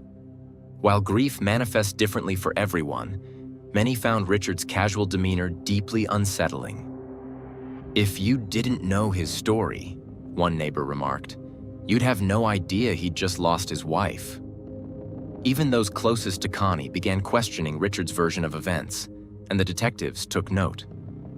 Back at Birchview Drive, the investigation progressed painstakingly slowly. The suburban neighborhood, with its sprawling lawns and wide spacing between homes, provided few witnesses. None of the neighbors reported seeing or hearing anything suspicious on the morning of the crime. Inside the Dabates' home, there were no obvious signs of forced entry, but investigators noticed that the basement window had been left slightly ajar. Could this have been the intruder's entry point? Yet, puzzlingly, Nothing in the house appeared to be disturbed or stolen. The canine units brought in to track the intruder's scent were equally baffled. One dog repeatedly returned to Richard in the ambulance, while 2 others failed to pick up any trail leaving the property. Even Richard's claim that his wallet had been stolen didn't hold up. The wallet was found outside the house with all its contents intact. The physical evidence presented a confounding picture. The gun used in the crime, kept in the basement, bore no fingerprints, not Connie's, not Richard's, and not the alleged intruders. Richard's injuries, while dramatic at first glance, were deemed superficial by nurses who treated him. Small cuts and scratches from a knife seemed inconsistent with the violent encounter he described. And as detectives spoke with Richard, his account of the morning grew increasingly inconsistent. At first, he insisted he had heard Connie get shot. Later, he claimed he had seen it happen. Then, in another version, he admitted he hadn't seen or heard anything. His timeline also shifted. Initially, he said the attack began just before 9 a.m., with Connie being shot 5 minutes later. But the 911 call wasn't made until nearly 10:30 a.m., leaving a glaring gap of unaccounted time. On Christmas Eve, just 1 day after Connie's murder, Richard retained a high-profile defense attorney. A week later, he filed a claim for Connie's $475,000 life insurance policy and withdrew $93,000 from an investment account in her name. To outsiders, these actions seemed calculated, fueling suspicions about his potential involvement in the crime. As investigators dug deeper, a troubling picture of Richard and Connie's marriage began to emerge. Though they appeared to be the perfect suburban couple, cracks in their relationship had been forming long before Connie's death. In December 2014, Connie had started a note on her iPhone titled, "Why I Want a Divorce." In it, she detailed Richard's financial irresponsibility and his emotional neglect. "He takes money from a lot of accounts that don't belong to him," she wrote. "He says he's sorry but takes no responsibility for it. I don't know anything about his day, who he speaks to, or what goes on in his life other than work. I'm tired of covering for him. I'm tired of lying and acting like things are great when they aren't." In the reasons to stay in her marriage section of the note, Connie's conflicted feelings were evident. "People like him when he is in a great mood," she wrote. "He is fun to be around. I still find him attractive." The note painted a complex portrait of a woman torn between love and frustration, yearning for a life free from the mounting stress of her marriage. Detectives, keeping their investigation under wraps, had been quietly building their case. From their very first interview with Richard at the hospital, they'd suspected his involvement. Richard's tangled web of deceit began unraveling as investigators delved deeper into his personal life. It came to light that he had been involved in a long-term, on-again, off-again affair with a woman named Sarah, someone he had known since their high school days. Sarah was no stranger to Connie either. She had been close enough to the couple to give a reading at their wedding, a detail that now added a bitter irony to the entire situation. Richard and Sarah's relationship had reignited in May 2015, and by June of that year, Sarah discovered she was pregnant. Allegedly, she pressured Richard to leave Connie and start a new life with her. Richard's affair wasn't initially uncovered by investigators, but was instead volunteered by him during a 7-hour interview at the hospital. He admitted to detectives that he and Sarah had been in a sexual relationship, though he attempted to frame the situation in a peculiar way. According to Richard, Sarah had approached both him and Connie, asking for their help in having a child. She claimed to want a baby, but struggled with the financial burden of doing so through medical procedures. Richard stated that Connie had agreed to this arrangement, even co-signing the plan. "We were going to donate sperm to her to have a kid," Richard said. "But because of the cost of doing this through doctors, we decided to do it." And here he hesitated before adding, "in the conventional way." Detectives pressed him further. "So, Connie knew you were trying to get Sarah pregnant?" "Yes," he replied firmly. This story was met with skepticism by the investigators, and their doubts only deepened when they uncovered a contradictory narrative. Friends of Richard revealed that he had admitted Sarah's pregnancy was unintentional and the result of an affair.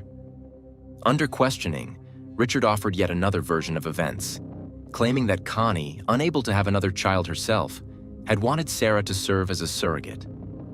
He even suggested that all three of them had agreed to co-parent the child.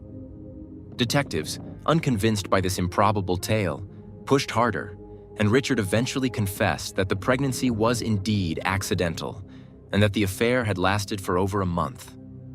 Richard had begun lying to Connie about his whereabouts, claiming to be working late or out with friends when he was actually with Sarah.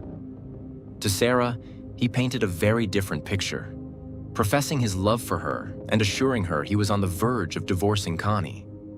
However, his actions told a different story.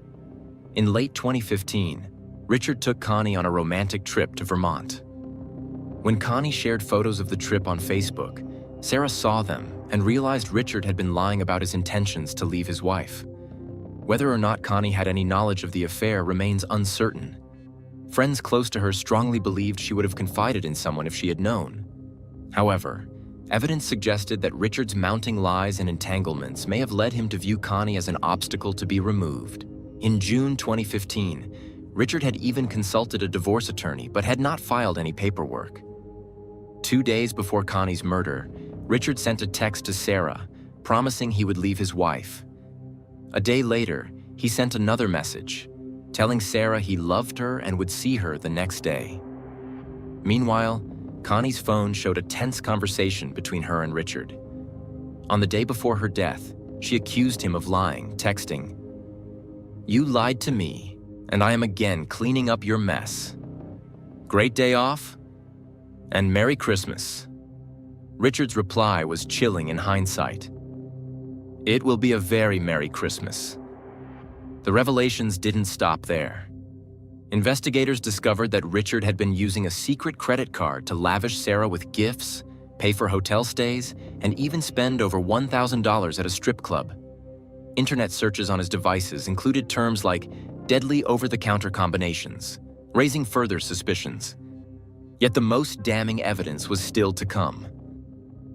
By Christmas 2016, and well into the spring of 2017, police were meticulously piecing together a timeline using data from Connie's smartwatch, CCTV footage, and alarm system logs. Connie, an avid user of her smartwatch, wore it religiously, even on the day she was killed. This device, coupled with other digital evidence, painted a starkly different picture from the one Richard had given to authorities. According to Richard's account, he had left for work early that morning and was driving when the tragedy unfolded. However, Connie's smartwatch recorded her movements, showing that she was active well past the time Richard claimed she had been killed. Furthermore, house alarm data revealed that Richard was still at home at 8:26 and 8:27 a.m., actively using Facebook on his computer. This directly contradicted his claim that he had been driving to work during that time. At 8:41 a.m. on the morning of Connie's murder, a login to Outlook.com was recorded from Richard's home computer. This action directly contradicted Richard's claims of being away from the house at that time. Between 8:45 and 9 a.m., Richard told investigators he had returned home to encounter the intruder, followed shortly by Connie's arrival and her tragic death. Yet at 8:46 a.m., Connie's smartwatch confirmed she had left for her scheduled spin class at the YMCA. This data painted a very different picture from Richard's story. Just 1 minute after Connie's departure, Richard logged into the home alarm system. He attempted to disable it at 8:47 a.m., succeeding by 8:50 a.m., but reactivated it moments later. At 8:59 a.m., he disarmed the system again using his keychain fob, indicating he remained at the property. Meanwhile, Connie arrived at the YMCA at 8:53 a.m. and sent a Facebook message to her therapist shortly thereafter, further confirming her whereabouts. At 9 a.m., Richard emailed his work supervisor, claiming he sent the email while pulled over in his car. However, digital forensic analysis proved the email originated from his home IP address, yet another strike against his credibility.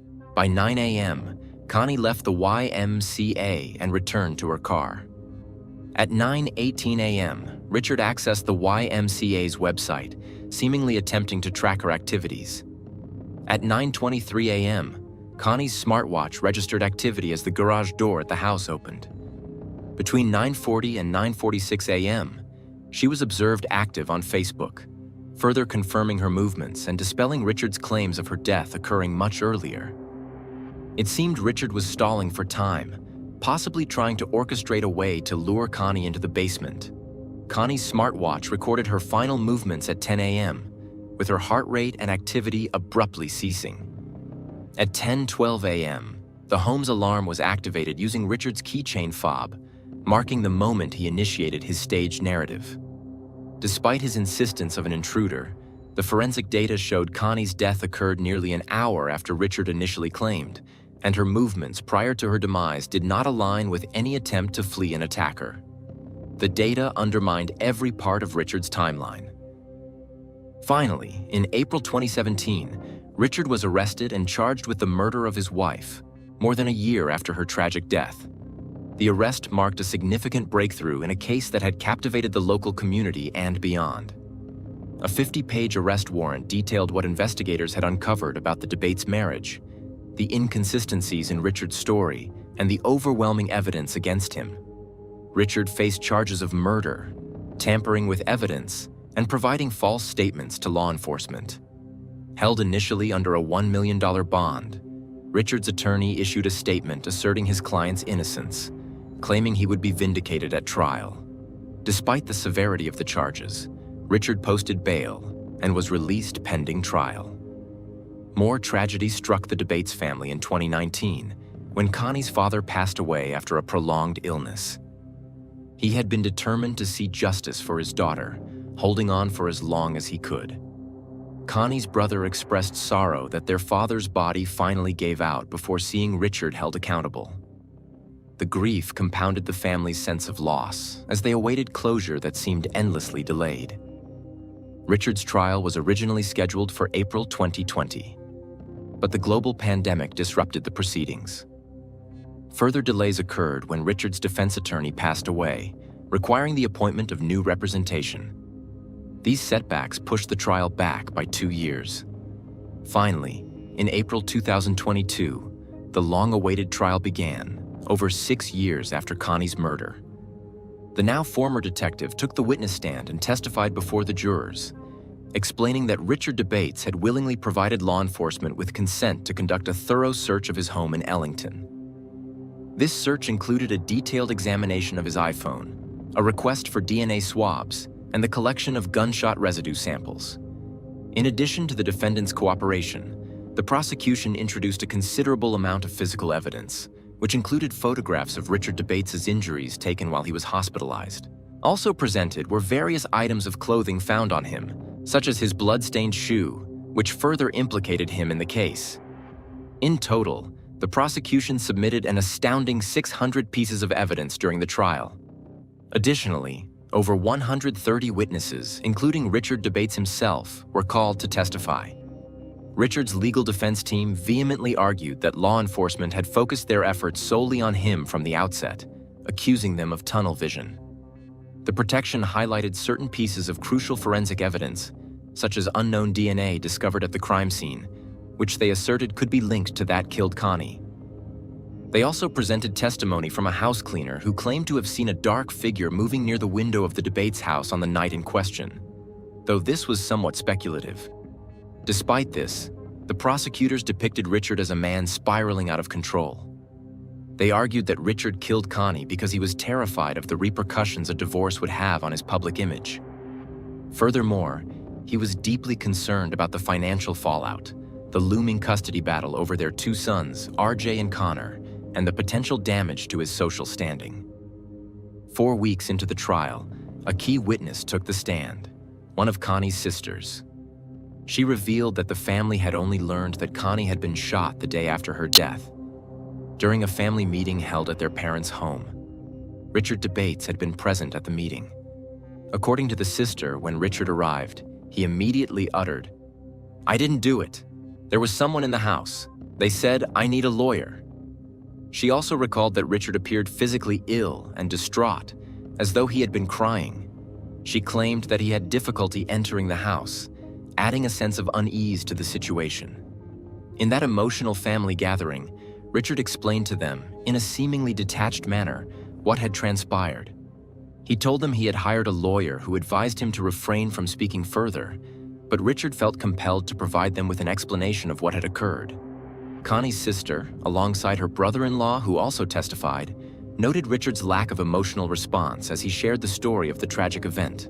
7 residents of the Ellington neighborhood where the crime occurred were called to testify, but their testimonies were inconclusive.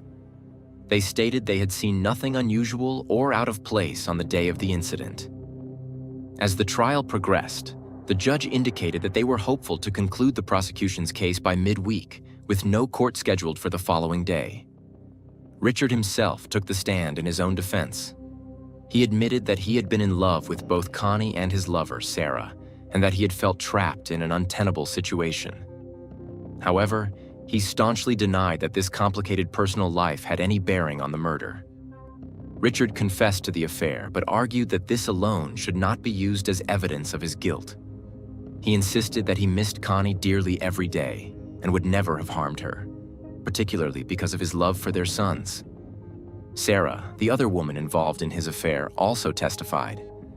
She tearfully expressed that she never intended to break up Richard's family.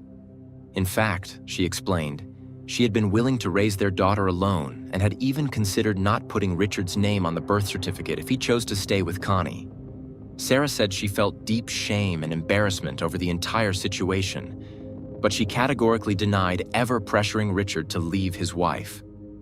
After 5 weeks of intense legal proceedings, both the prosecution and defense rested their cases. The jury deliberated for a remarkably short period, likely no more than 3 hours, before reaching a verdict.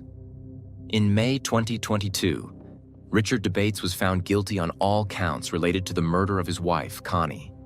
Richard's defense team remains resolute in their commitment to fight for their client's innocence, and they have made it clear that they are prepared to continue their legal battle for as long as it takes. In October of the year following his sentencing, Richard appealed against his conviction, seeking a fresh chance to prove his innocence. His defense attorney, an experienced and tenacious lawyer, stood before a panel of 6 justices in a high-stakes appeal hearing. Despite these efforts, the appeal was swiftly rejected, with the justices upholding the original conviction. Richard Dabates had been sentenced to an extraordinary 65 years in prison after being convicted of the brutal and chilling murder of his wife, Connie Dabate. It all began with silence. A door slightly ajar when it should have been locked, the faint sound of running water echoing down a quiet hallway, and a loved one calling a name that would never be heard again. The investigators moved with measured precision, their eyes scanning every inch of space, trying to make sense of the unimaginable. A heavy weight hung over the room, a sense that something greater than life had been lost here. A lifeless body was found on the floor of her own home. A scene so horrific that it could only be described as the work of deliberate cruelty. A shocking sight, it spoke of a desperate struggle. The cord was tightly wrapped around her neck, its marks a brutal signature of the violence she had endured. The body spoke volumes about what had happened, though not enough to reveal the identity of the monster responsible. The room was in chaos, an overturned table, scattered belongings, painting a grim picture of her terrible final moments. The victim was fighting for more than just herself. The autopsy revealed that the victim was fighting not for one life, but for 2. In an instant, both lives were extinguished, leaving behind a chilling silence that screamed betrayal and unimaginable loss. And in that silence, an unspoken question hung in the air like smoke. What kind of monster could have done this? The answer, when it comes, will chill everyone to the bone. Saga Forsgren was a young woman from Örebro, Sweden. Born in the early 2000s, Saga grew up in a small but vibrant Swedish city. From a young age, she was known for her kind and caring nature, as well as her artistic and creative spirit. At the age of 5, Saga began sketching animals and landscapes, impressing her family with her natural talent. Despite her artistic upbringing, Saga had a keen interest in science. She spent hours collecting insects and studying plants in her grandmother's garden. This blend of art and science became a defining characteristic of her personality.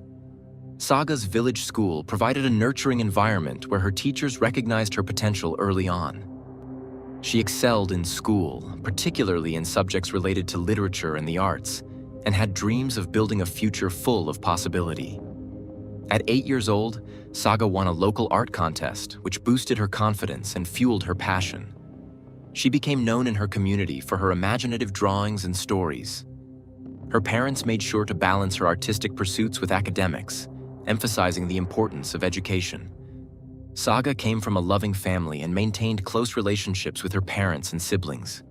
Her friends often described her as a bright and cheerful individual who brought light into any room she entered.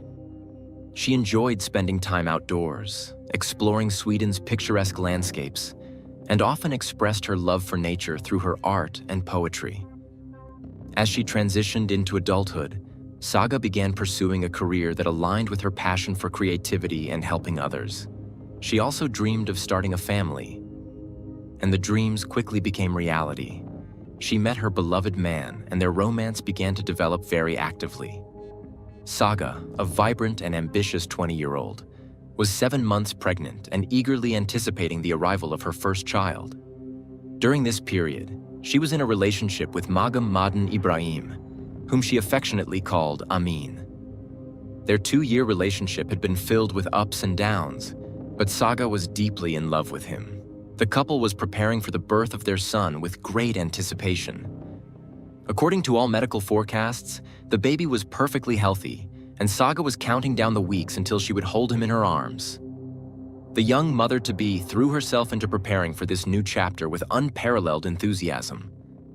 Saga spent her days arranging the baby's nursery, carefully selecting furniture, and buying the essentials every new mother needs. From tiny baby clothes to accessories, every purchase brought her immense joy. She even shared her excitement with her social media followers, posting pictures of her growing belly and the adorable items she had bought for her baby. Her posts were filled with positivity, reflecting the happiness she felt at becoming a mother. She documented this life-changing journey meticulously, creating a digital diary filled with hope and love. Melissa, Saga's devoted mother, played a significant role during this period. She often visited her daughter to offer support and guidance. Saga appreciated these visits, but she was also keen to maintain some privacy, especially when it came to her relationship with Amin. On December 28th, Saga confided in her mother that Amin would be visiting her. She wanted some alone time with him, hoping they could work through the growing tension in their relationship. Melissa respected her daughter's wishes and decided not to interfere, leaving Saga to navigate her personal life. Saga's radiance and charisma had always drawn people to her. She was kind, well-mannered, and deeply optimistic. Her circle of friends admired her warmth and her ability to connect with others effortlessly. Despite her outward confidence, her relationship with Amin was a source of growing concern. Amin, a Somali refugee, had a vastly different cultural background, and his family held traditional values that clashed with Saga's modern European upbringing.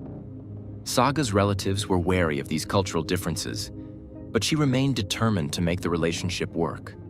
Her love for Amin was unwavering, even though his reluctance to introduce her to his family troubled her deeply. This secrecy often led to conflicts between them, yet Saga remained hopeful that they could overcome these challenges. On April 29, 2023, Melissa set out to visit Saga at her apartment, located 100 kilometers from Stockholm. She intended to help her daughter prepare for the baby's arrival and collect a few items she had promised to bring. As she approached the apartment, Melissa called her other daughter, chatting casually as she walked to the door. However, when she rang the doorbell, there was no response. She tried multiple times, knocked, and even used the intercom, but the silence inside was unsettling. Concerned, Melissa called Saga's phone and sent several text messages, but there was still no reply. She touched the door handle and was surprised to find it open. At first, Melissa thought Saga might have gone out and forgotten their plans. However, something felt off. Saga was notoriously cautious and never left her door unlocked, even for a short errand. As she stepped inside, her unease grew. The sound of running water drew Melissa into the kitchen, where she instinctively reached for the faucet, turning it off with a sharp twist.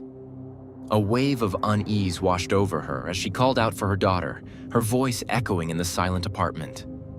The only response was an oppressive quiet. Melissa stepped into the hallway, her heart quickening with each step toward the living room. The space was shrouded in darkness.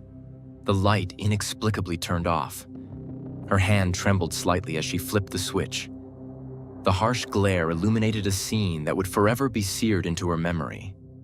Saga lay crumpled on the floor, her body unnaturally contorted, as if abandoned by life itself.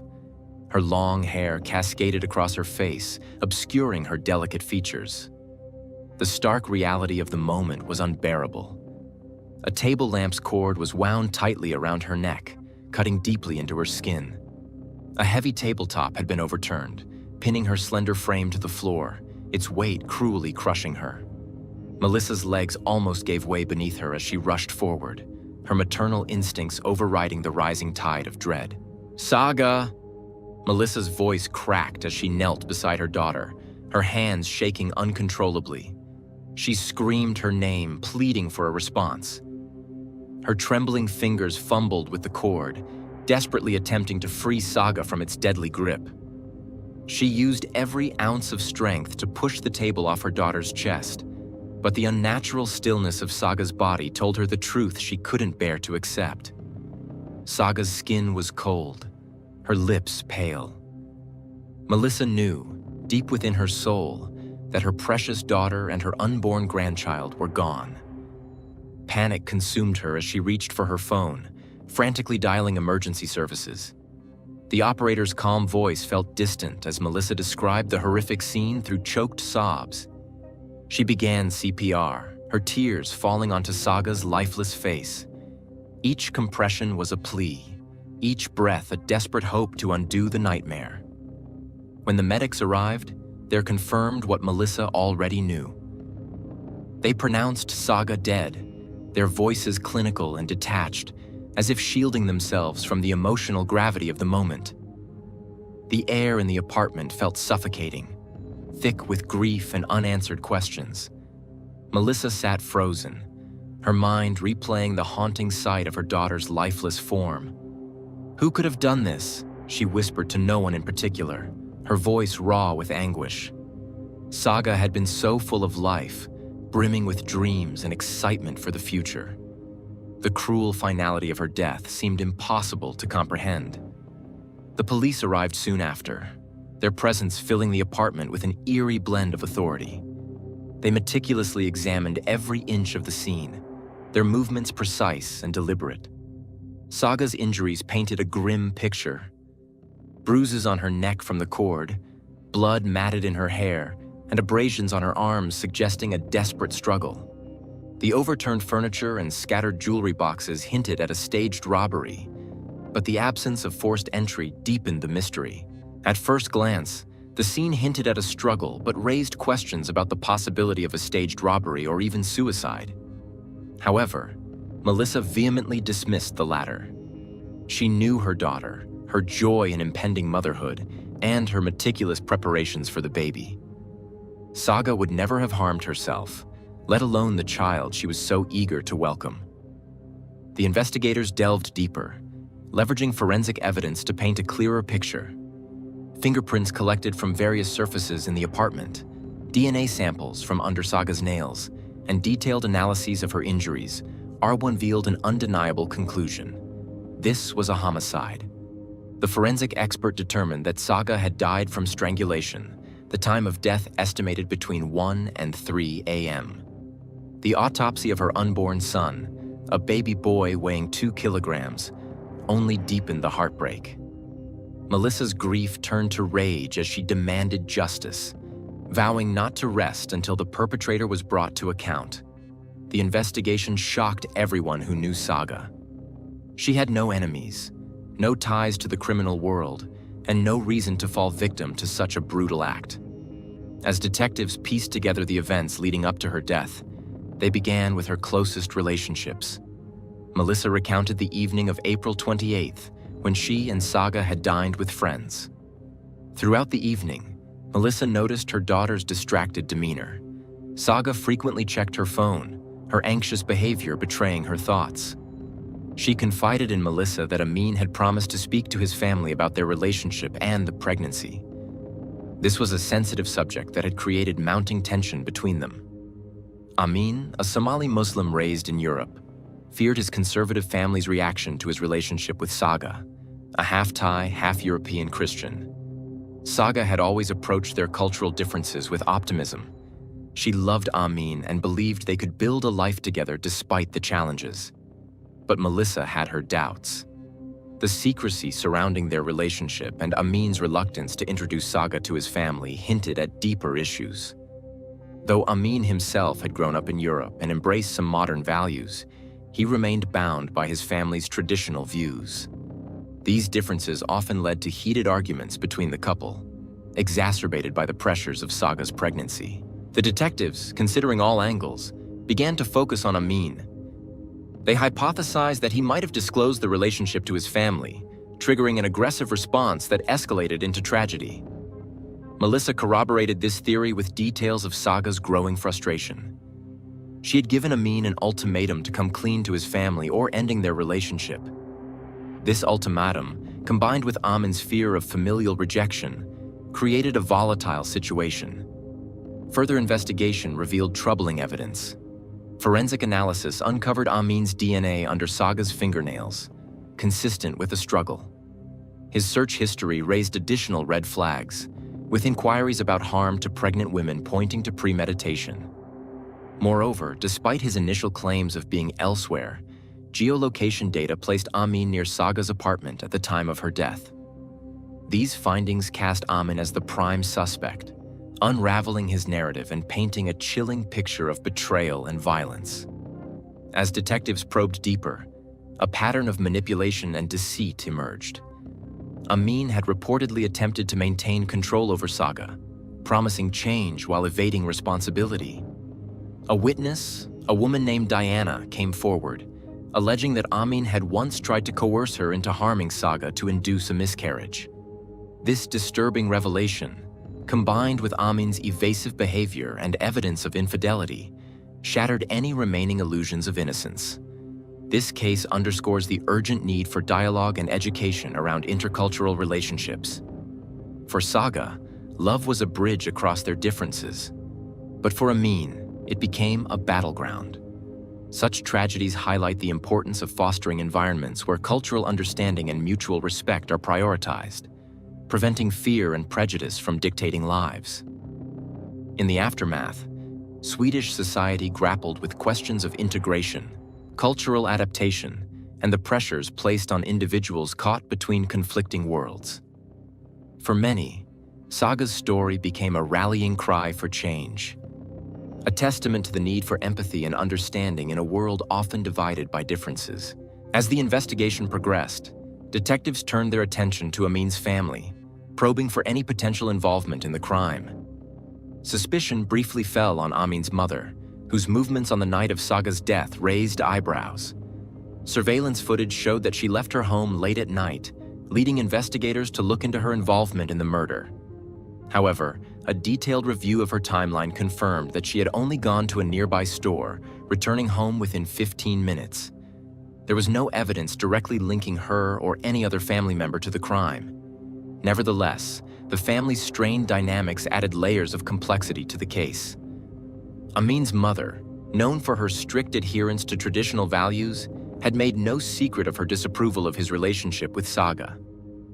Text messages uncovered during the investigation revealed the depth of her disdain. In one heated exchange, she furiously confronted Amin upon discovering his car parked near Saga's house. Her message was unequivocal. He was no longer welcome in their home. To her, Amin's involvement with a Christian woman was an unforgivable betrayal of their family's traditions. Amin, desperate to maintain peace, lied to his mother, claiming he had not visited Saga. His deceit momentarily calmed the situation, but left him increasingly isolated and conflicted. Melissa, Saga's mother, provided critical insight into the challenges her daughter faced.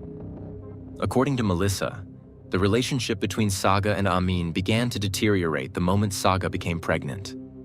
Amin's initial reaction to the pregnancy was one of panic and rejection. He reportedly pressured Saga to terminate the pregnancy, citing the likely backlash from his family.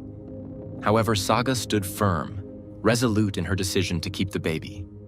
She reassured herself and others that she could raise the child alone if necessary, buoyed by the unwavering support of her own family. In October, Saga shared the news of her pregnancy with her family, who responded with overwhelming love and encouragement.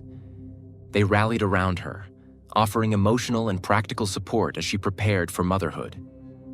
Saga appeared hopeful during this time, her joy tempered only by the growing tensions with Amin. As the months passed, however, the cultural and ideological gap between them became increasingly evident. Saga confided in Melissa about the difficulties of reconciling their differing worldviews. She often expressed frustration, lamenting that unless Amin adopted a more progressive mindset, their relationship would remain fraught with conflict. By late winter, a fragile sense of stability seemed to emerge. Amin appeared to come to terms with Saga's pregnancy and even began participating in preparations for the baby's arrival. He accompanied her to a few medical appointments and helped set up the nursery in Saga's new apartment. This larger, brighter space was a symbol of her optimism, a place where she could envision a happy future with her child. Saga threw herself into decorating the nursery, carefully selecting every detail, from the soft pastel wallpaper to the stuffed animals that lined the shelves. Despite these outward signs of harmony, ominous undercurrents persisted. On some days, he seemed genuinely invested in their future as a family, while on others, he withdrew entirely, citing the pressures of his family's expectations. Saga sensed that his fears were far from resolved, but she chose to focus on the positives, clinging to the hope that he would eventually embrace their new life together. Friends recalled instances where Saga seemed unusually quiet or distracted, her radiant smile dimmed by worry. Melissa remembered the subtle ways her daughter tried to mask her concerns, often deflecting questions about Amin with vague reassurances. By March 2023, the cracks in their relationship were once again visible. An incident involving a woman named Diana cast a shadow over Amin's character. Diana confided in Saga, claiming that Amin had attempted to coerce her into harming Saga to provoke a miscarriage. He had allegedly suggested that Diana kick Saga in the stomach to end the pregnancy. Shocked and enraged, Saga confronted Amin, who denied the accusation, dismissing it as a malicious fabrication. Though he managed to calm Saga temporarily, the incident left a lasting impression on her and her family. Melissa was particularly unsettled by this revelation, as it added to her growing unease about Amin. She believed that while Saga was fiercely independent and capable of handling herself, her daughter's unwavering optimism blinded her to Amin's manipulative tendencies. The family's concerns, however, did little to dissuade Saga from believing in a future with him. As detectives pieced together the events leading up to Saga's death, a clearer picture emerged. On April 27, Saga and Amin had planned to spend the evening together. However, Amin avoided her, claiming work obligations as an excuse. That evening, Saga, increasingly frustrated, gave him an ultimatum. He must tell his family about their relationship and impending child or risk losing her forever. This conversation marked a critical turning point, with both parties grappling with the weight of their decisions. On April 27, their correspondence continued throughout the day. Saga was restless, her nerves fraying under the pressure of waiting for Amin's response. Melissa noticed her daughter's distracted state and attributed it to the ongoing tensions. According to messages retrieved from Saga's phone, the couple exchanged texts until late in the evening.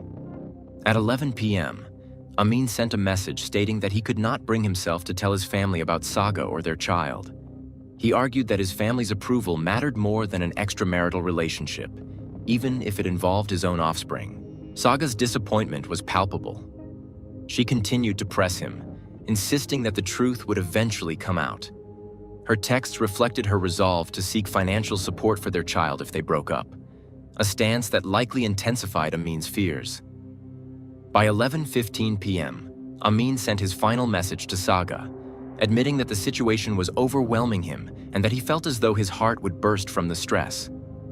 This was the last communication Saga received from him before her death. Investigators uncovered evidence suggesting that Amin had been near Saga's apartment that night, contradicting his alibi of being at home.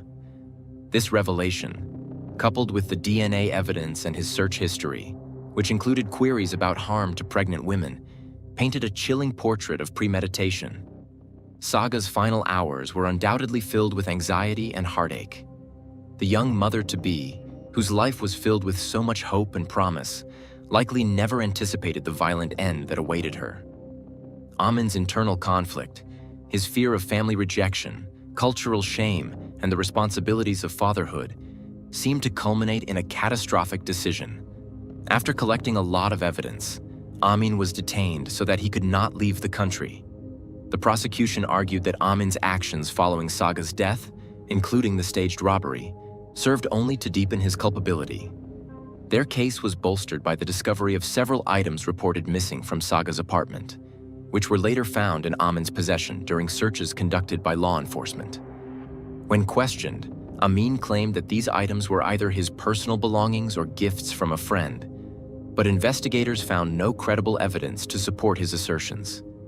One of the prosecution's most compelling pieces of evidence was the DNA traces found under Saga's nails, suggesting a violent struggle before her death. This was further supported by a forensic analysis revealing that Saga had sexual intercourse with a partner shortly before her demise. Amin admitted to being that partner, claiming the encounter was consensual and had occurred days earlier. However, the prosecution cast serious doubt on his story, highlighting inconsistencies in his timeline and pointing to the presence of his DNA throughout the crime scene, despite his initial denial of ever having visited Saga's apartment. Amin's credibility continued to decline as the trial unfolded. He initially told investigators that he didn't know Saga's address, yet the evidence suggested otherwise. Forensic experts found significant traces of his DNA throughout the apartment, contradicting his claims. Additionally, a witness named Diana had previously reported Amin's concerning behavior, alleging that he had tried to coerce her into harming Saga to terminate the pregnancy. This testimony, combined with Amin's increasingly questionable narrative, painted a picture of premeditated intent rather than a crime of passion. Amin's search history also included queries about whether physical trauma, such as a kick to the stomach, could harm or kill an unborn child. This discovery reinforced the prosecution's theory of premeditation.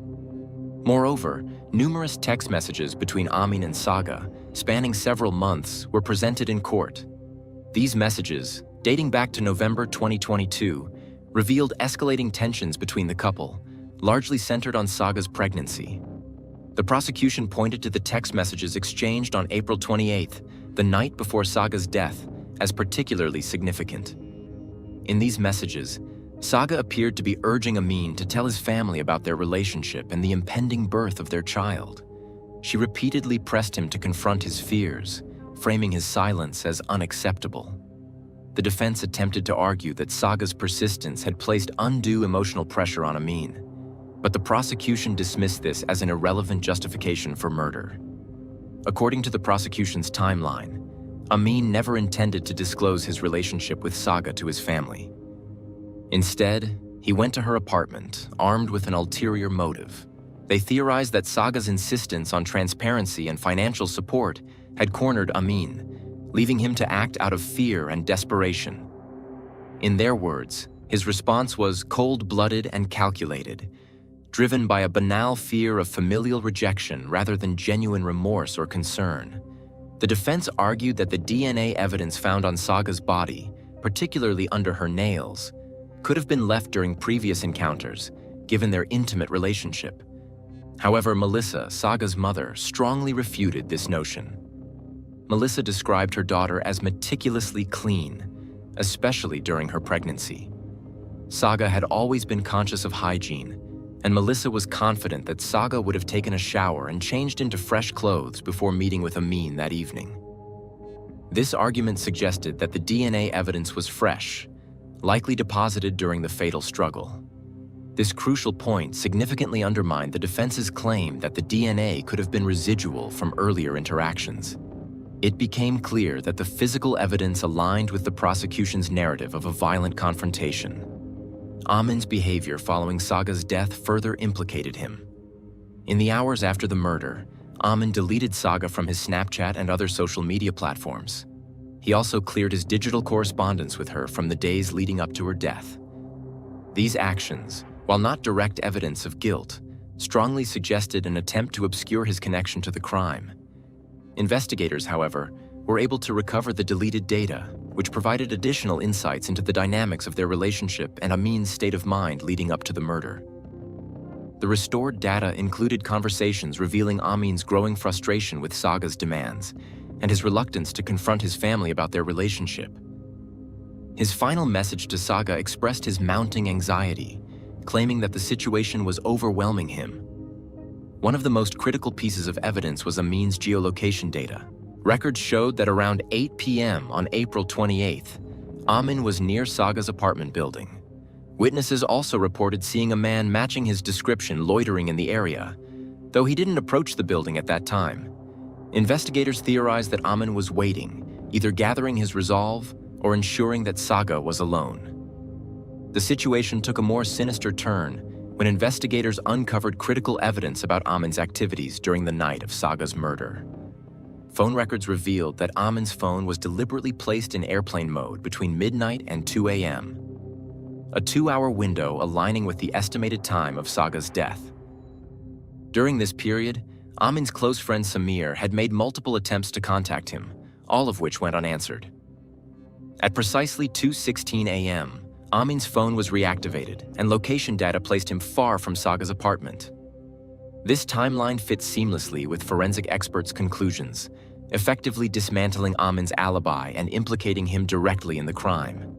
The mounting evidence painted a harrowing picture. Forensic specialists confirmed that Amin's DNA was present on the cord used to strangle Saga, as well as on the overturned furniture near her body. Scratches on Amin's arms, consistent with defensive wounds, matched the pattern of injuries on Saga's nails, which had remnants of his skin underneath. This corroborated the theory of a struggle, suggesting Saga fought valiantly for her life and that of her unborn child. These findings rendered Amin's claims of innocence increasingly implausible, shifting the focus toward his motives. Amin's actions, though deeply personal, were also shaped by the weight of his cultural upbringing. As a Somali Muslim raised in Europe, Amin lived in two worlds, each demanding different allegiances. On one hand, he genuinely cared for Saga, but on the other, he was bound by the rigid expectations of his family, who viewed their relationship as a dishonor. These pressures, though not excusing his actions, played a pivotal role in shaping the tragic trajectory of events. As the trial progressed, Amin's stories changed several times, further implying his guilt. One of his strange stories involved a gang of robbers.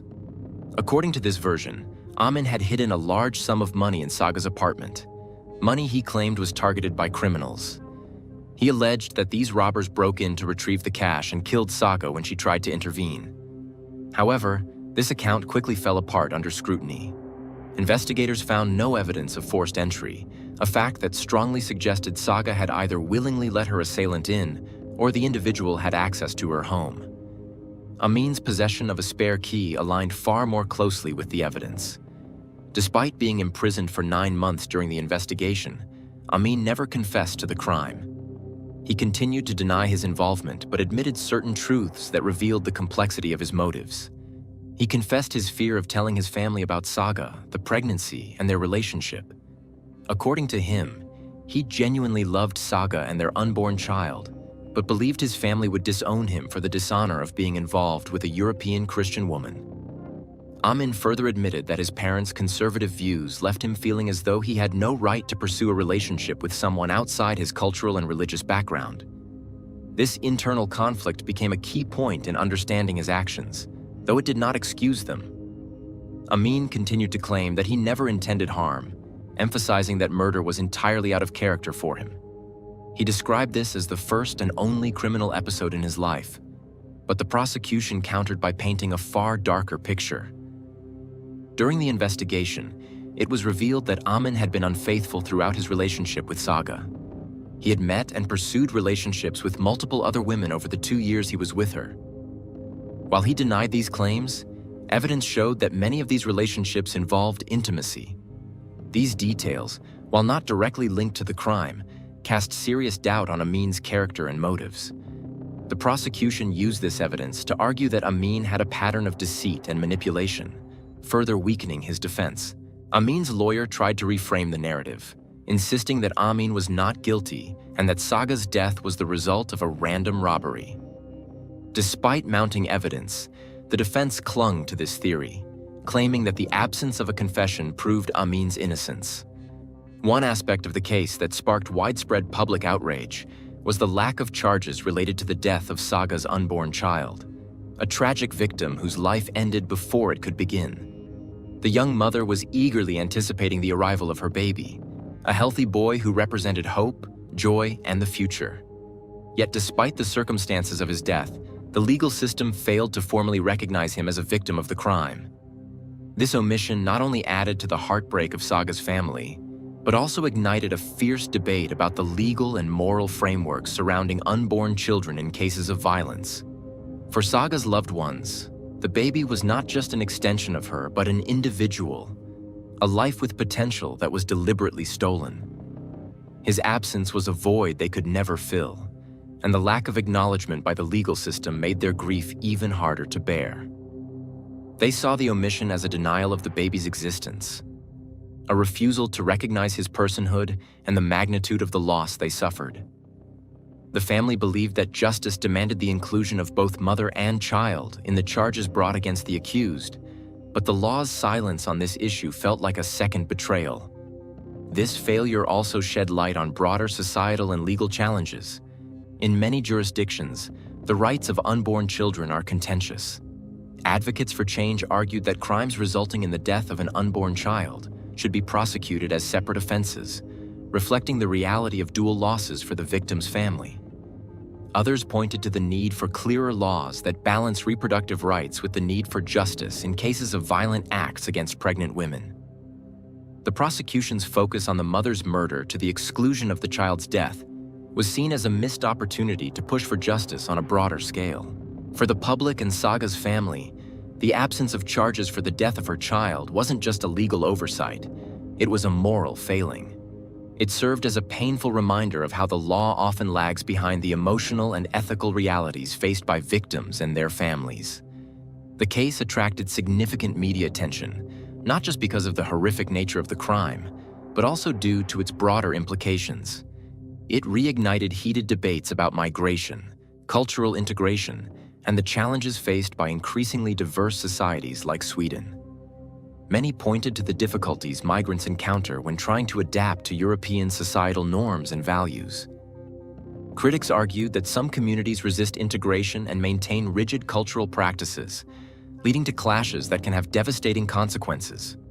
Saga's murder became a flashpoint for discussions about how to bridge cultural divides and prevent such tragedies in the future. Advocates for stricter migration policies pointed to cases like this as evidence of the need for tougher integration measures. Others countered by emphasizing the importance of fostering empathy, understanding, and dialogue between communities. The murder exposed the stark reality of how cultural and religious differences, when unresolved, can result in unimaginable loss. Public opinion on Amin's guilt was deeply divided. While many were convinced by the evidence against him, others, including members of his family, maintained that he was innocent. Amin's relatives described him as a kind and non-violent individual, incapable of committing such a heinous act. Their support for him remained steadfast, and they rejected the notion that he was motivated by cultural or religious conflicts. This division in public sentiment highlighted the emotional and contentious nature of the case. Supporters of Amin pointed to his lack of a prior criminal record and his claims of love for Saga and their child. However, critics saw his shifting stories, troubling online searches, and attempts to erase digital evidence as clear signs of guilt. For Saga's family, There was no doubt. They believed Amin's fear of familial rejection drove him to commit an unthinkable act. Having heard the arguments of the prosecution and defense, the jury left to discuss the verdict. On November 9, 2024, the jurors unanimously concluded that Magad Amin Ibrahim was guilty of the intentional murder of Saga. He was sentenced to life imprisonment,